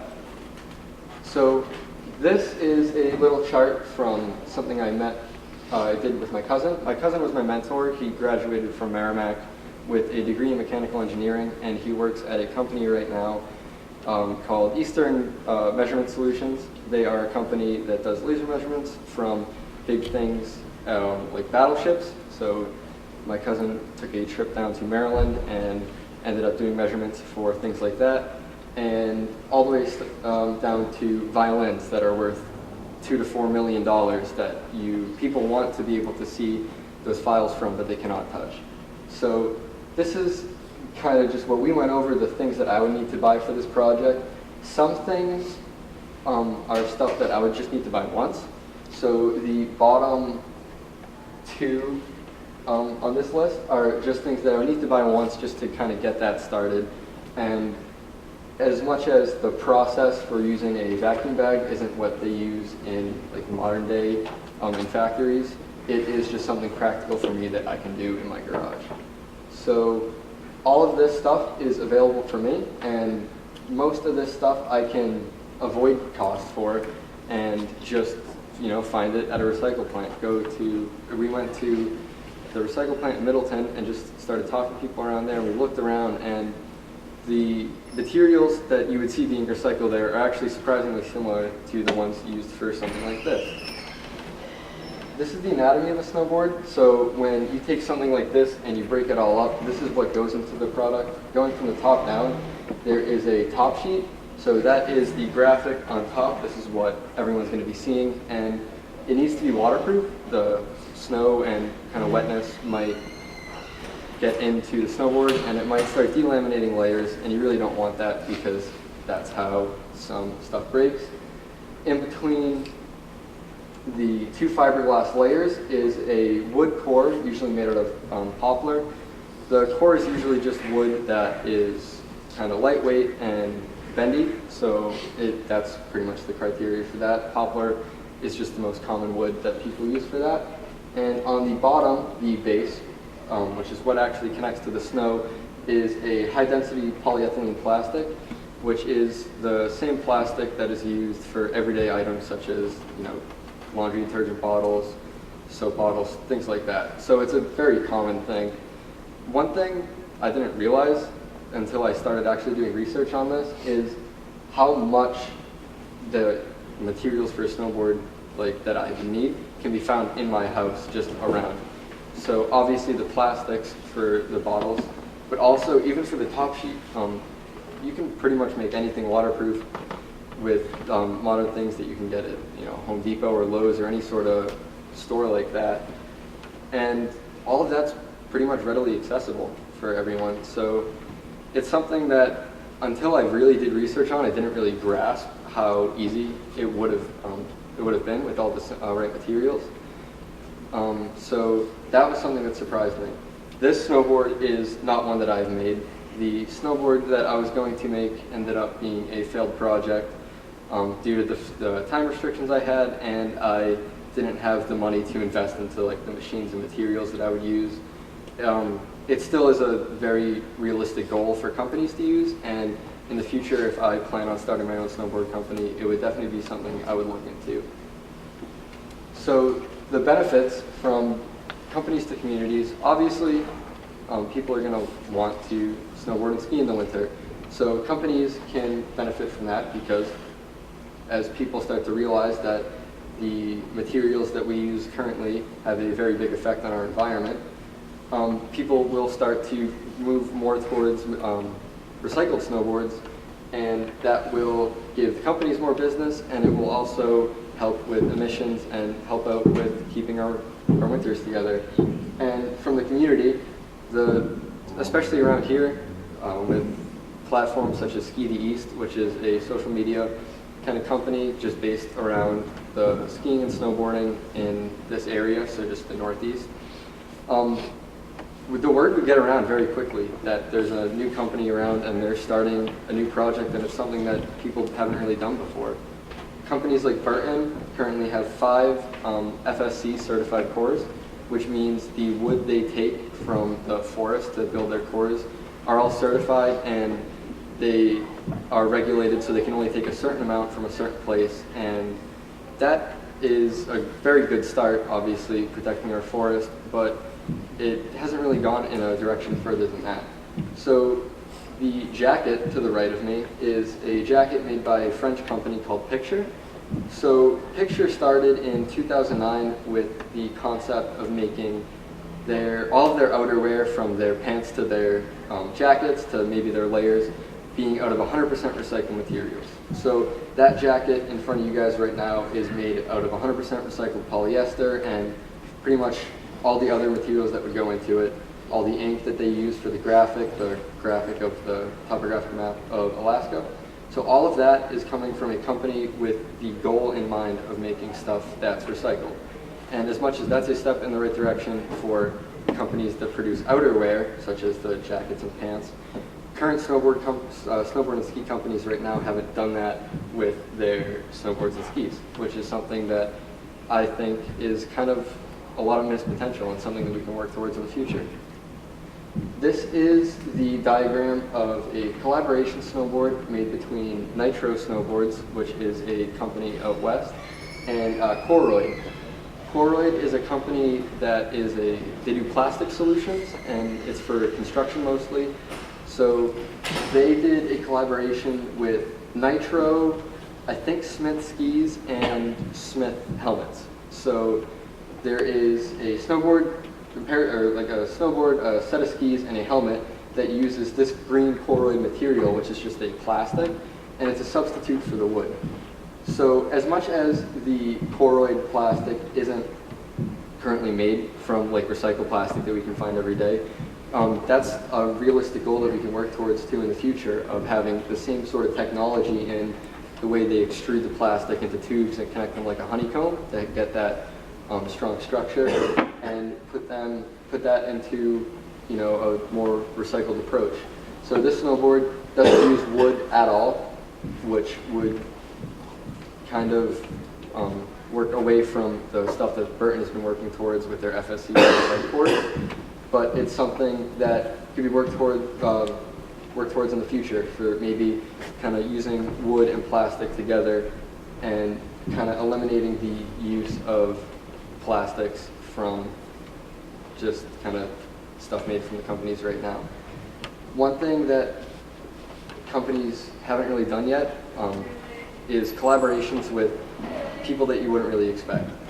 Koroyd and Nitro are two completely different companies. Nitro is a snowboard company, and Koroyd is a plastic solutions company. And if they can make a snowboard like this, I don't think there's any reason that companies like Burton and Rome up in Vermont could do collaborations with, you know, waste management companies. The recycling plant on Route 1, that really big warehouse that recycles plastic, even things like that, just generating the plastic through that, through kind of ways that that company already recycles their plastic, moving that over to snowboards. It would create great collaborations between the companies, and it's something that would be beneficial to both parties. The Burton, a waste management company, and the consumer, the people that are snowboarding. So this is just another picture. This is from me last year with Ski the East. Ski the East has a partnership with Subaru, so they do basically a tour around all the mountains in the Northeast, just kind of showing off the platform. And I think that this is something that platforms like Ski the East could definitely hop onto, just because it's something that is going to need a lot of publicity. If people just look at a snowboard, if I came up here with a snowboard that looked exactly like this one, you guys wouldn't be able to tell the difference, when the engineering that goes into it would be very different. So platforms like Ski the East would be very beneficial to kind of help with this project, just to kind of bring that into the focus of the public eye. And that's something that I couldn't do for my Capstone project, but it's something that if I were to work toward this in the future, it's something I would do. The reason I feel so strongly about this is my future as a snowboarder and an entrepreneur, my future in this business, sort of depends on what's happening right now. If in 10 years our season is changed from 100 days to maybe half that, to 50, 60 days, that is a very drastic change for the companies that are making snowboards, as well as the mountains that people go snowboard and ski on. Mountains wouldn't really be able to make profit during the season, and we might start to see change with that. As well as my future as an entrepreneur, wherein if we don't have any winters anymore, in 10, 20 years, if I would like to finally kind of fulfill my dream of starting my own company, I might not have the base to start it on, because there's no need for companies like that anymore. So that's just kind of why I feel so strongly about this topic, and why I think we can kind of work towards a better change. I'd like to thank you all for listening, and I'd like to open up for any questions. Have you ever thought about bringing this idea to a snowboard or ski company and having them maybe help you make this? Yes, I talked to Burton Snowboards, Rome Snowboards, the two companies in Vermont, and I also talked to a small company in New York, upstate New York, called Empire Snowboards. So if it was one snowboard, they can't really, as much as all the snowboards made are handmade, it's still sort of a production line. So they couldn't sort of take a snowboard out of a production line to make to specially engineer it. But it's something that I have bounced off ideas with some representatives from those companies.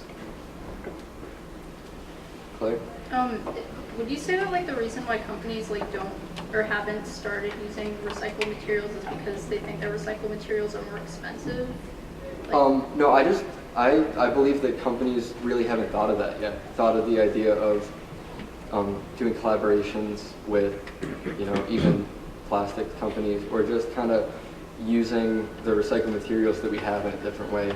Talking with those 3 companies, all of the materials they use are they receive, so that's all engineered from a different manufacturer that goes to them, and they have collaborations with them, but it hasn't really gone into effect of the recycled side of it. So it might cost the same, it might cost a little bit more, it could even cost less. It's just something that companies haven't really thought of, and I think they haven't really thought of it because of how young the sport is. The first snowboards were pretty much made in the late 80s, 90s, so this sport, even on a technology basis, is changing very drastically.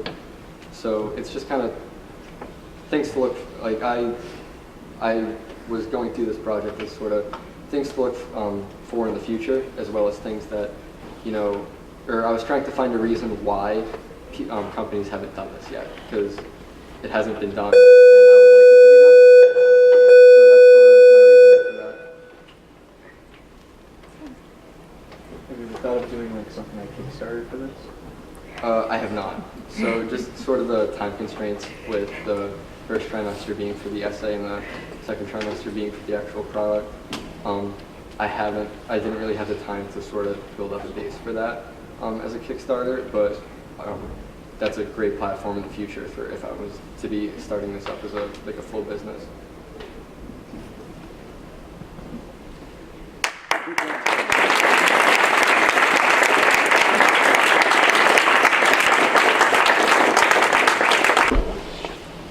If you were given the opportunity, would you choose to genetically modify your baby?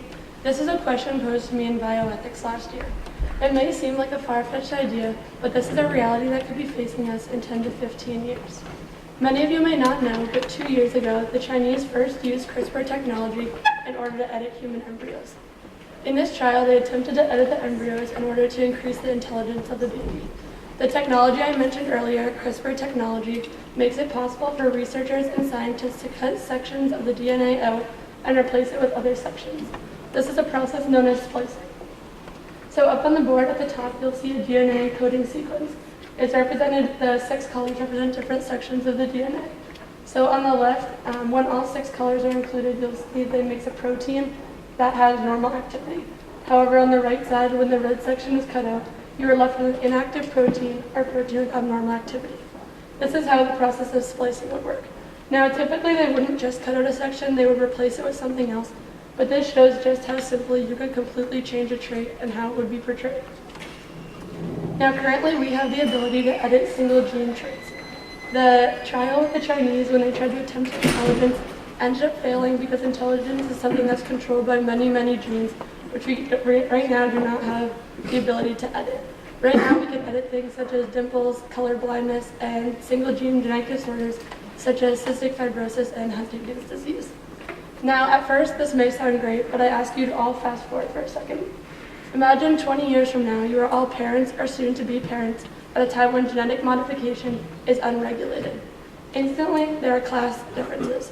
Do you elect to have your child the natural way and risk that they may be set behind those who specifically chose traits, or do you choose to genetically modify and risk the unknown and unforeseen health and evolutionary impacts that we right now do not know about? That was a major thing that my research paper tackled. So my thesis was that although designer babies grant the potential for a future of healthier and more polished children, parent selections and more desirable traits should be illegal due to the risk of eugenics idealism rising again, the accessibility being limited to the rich, and the unknown effects genetic engineering may have on human evolution. So many of you may not know what eugenics is. So eugenics is a set of beliefs and practices that aim at improving the genetic quality of a human population by controlled breeding the traits that they deem to be desirable. This was created by Francis Galton and was actually widely accepted for a long amount of time as a way of improving the human race. However, it soon became the basis for things such as Nazi justification and other ways, so you can understand why people are afraid of this rising again. Another fear that people have was that the cost of designer babies is extremely high. So just how rich would you have to be to have a designer baby, you may be wondering? Well, as of 2013, the cost of in vitro fertilization was $10,000 to $15,000 per cycle. The added cost of pre-implantation genetic diagnosis would further the cost by $4,000 to $7,000 per cycle. And oftentimes, in order to get a successful pregnancy, these processes have to be repeated over and over. If these are far simpler procedures and already cost absurd amounts of money, can you imagine the astronomical cost of actually handpicking your traits? So these are just some of the effects that I talked about in my research paper, but there are obviously many more that I could not discuss in 8 to 10 pages. So some of those that were not discussed include the rising cost of healthcare for those that are born naturally, as they would not be immune to the same amount of diseases as those who are genetically modified. Also, we risk a serious loss of diversity, as many people will choose the same traits as desirable. So up on the board, I have a screenshot of what you see when you Google beautiful people. So I ask that you all just take a few seconds to look at the images and process what you're seeing.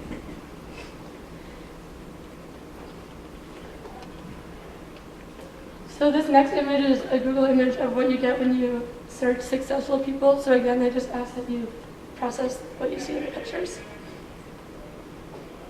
Do you notice similarities in these photos? Do you notice how the media has decided that success and beauty is depicted by almost entirely Caucasian, well-dressed individuals?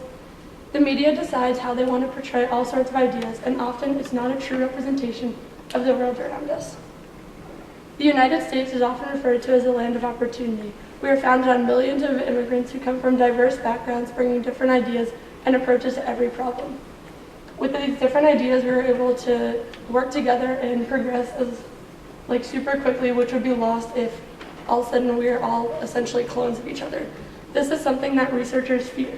They fear that because of the media influence, people will choose the same traits, and not only will this affect our physical appearances, but it will affect the way we think.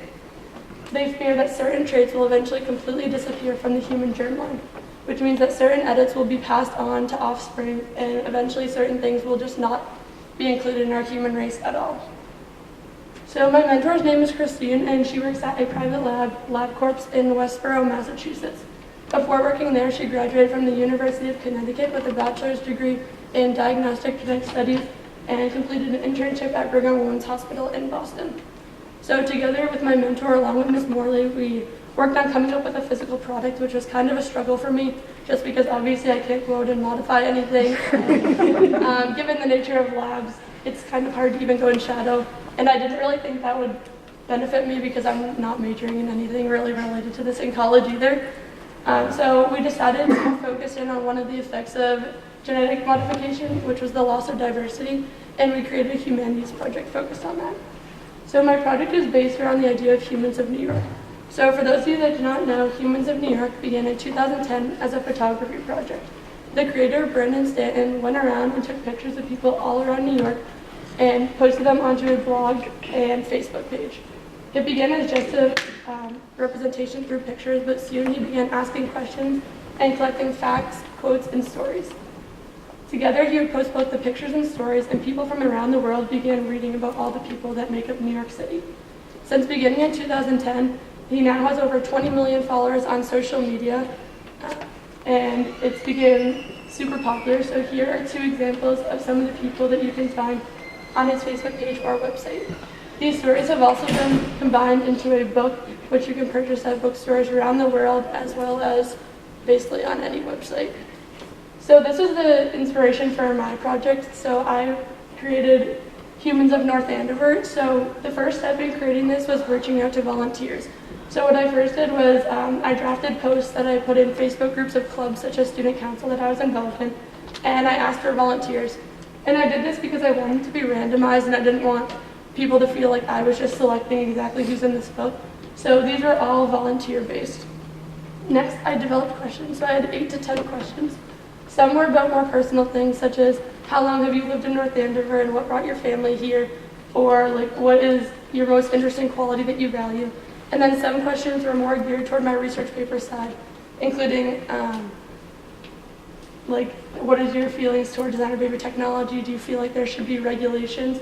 And actually, if you look around you in the crowd, there are several people in this crowd that are included in my book. You can see Jess, she's in the book, Ashwin and Andy from my Capstone class, Jack Muse. There's a bunch of people that are right in this crowd that are in the book. So out of who I interviewed, I found first and second generation immigrants, people who are fluent in multiple languages, and people that had all sorts of different viewpoints on designer babies. So what I learned is, I just learned how many interesting qualities people possess that you may overlook. And this sounds super cliche, but these were all people that I had been involved with sports teams, clubs, classes, and they were all people that I'd had exposure to and I felt like I probably knew pretty well. And I kind of expected certain responses to come in, but every single person that came back with at least one thing I had never known about them, which was super interesting, and I just realized how much more there is to learn about everyone. Now on the flip side, if I redid it, obviously there are things I would change. First and foremost, as I talked about earlier, I sent out these questions for email, and my reasoning was I thought that, if I gave everyone a few weeks to respond, one, it would be convenient for them and I could maybe get volunteers. And also I thought that people that may not know me as well may be more comfortable than doing a face-to-face interview. But on the flip side, I found that when you put it into writing, you kind of get more thought out and practiced answers. And in a book that's trying to highlight the diversity, I thought that if I had interviewed in person, maybe I would have got more honest and free-flowing answers. And this is something I discovered pretty late in the process because after asking the questions and everything, it took a lot of time. So I did go back to certain people to add things to the book, but I just didn't have time to go back to all 15 because it was just pretty late in the process. So genetic modification and designer babies are just a few of the new scientific developments that have raised extreme ethical concerns. According to a Harvard University poll, 65% of people are opposed to designer babies for any reason, even if preventing a disease.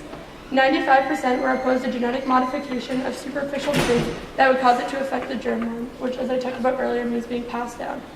So I know I asked earlier, but given the new information, would you genetically modify if you were given the opportunity?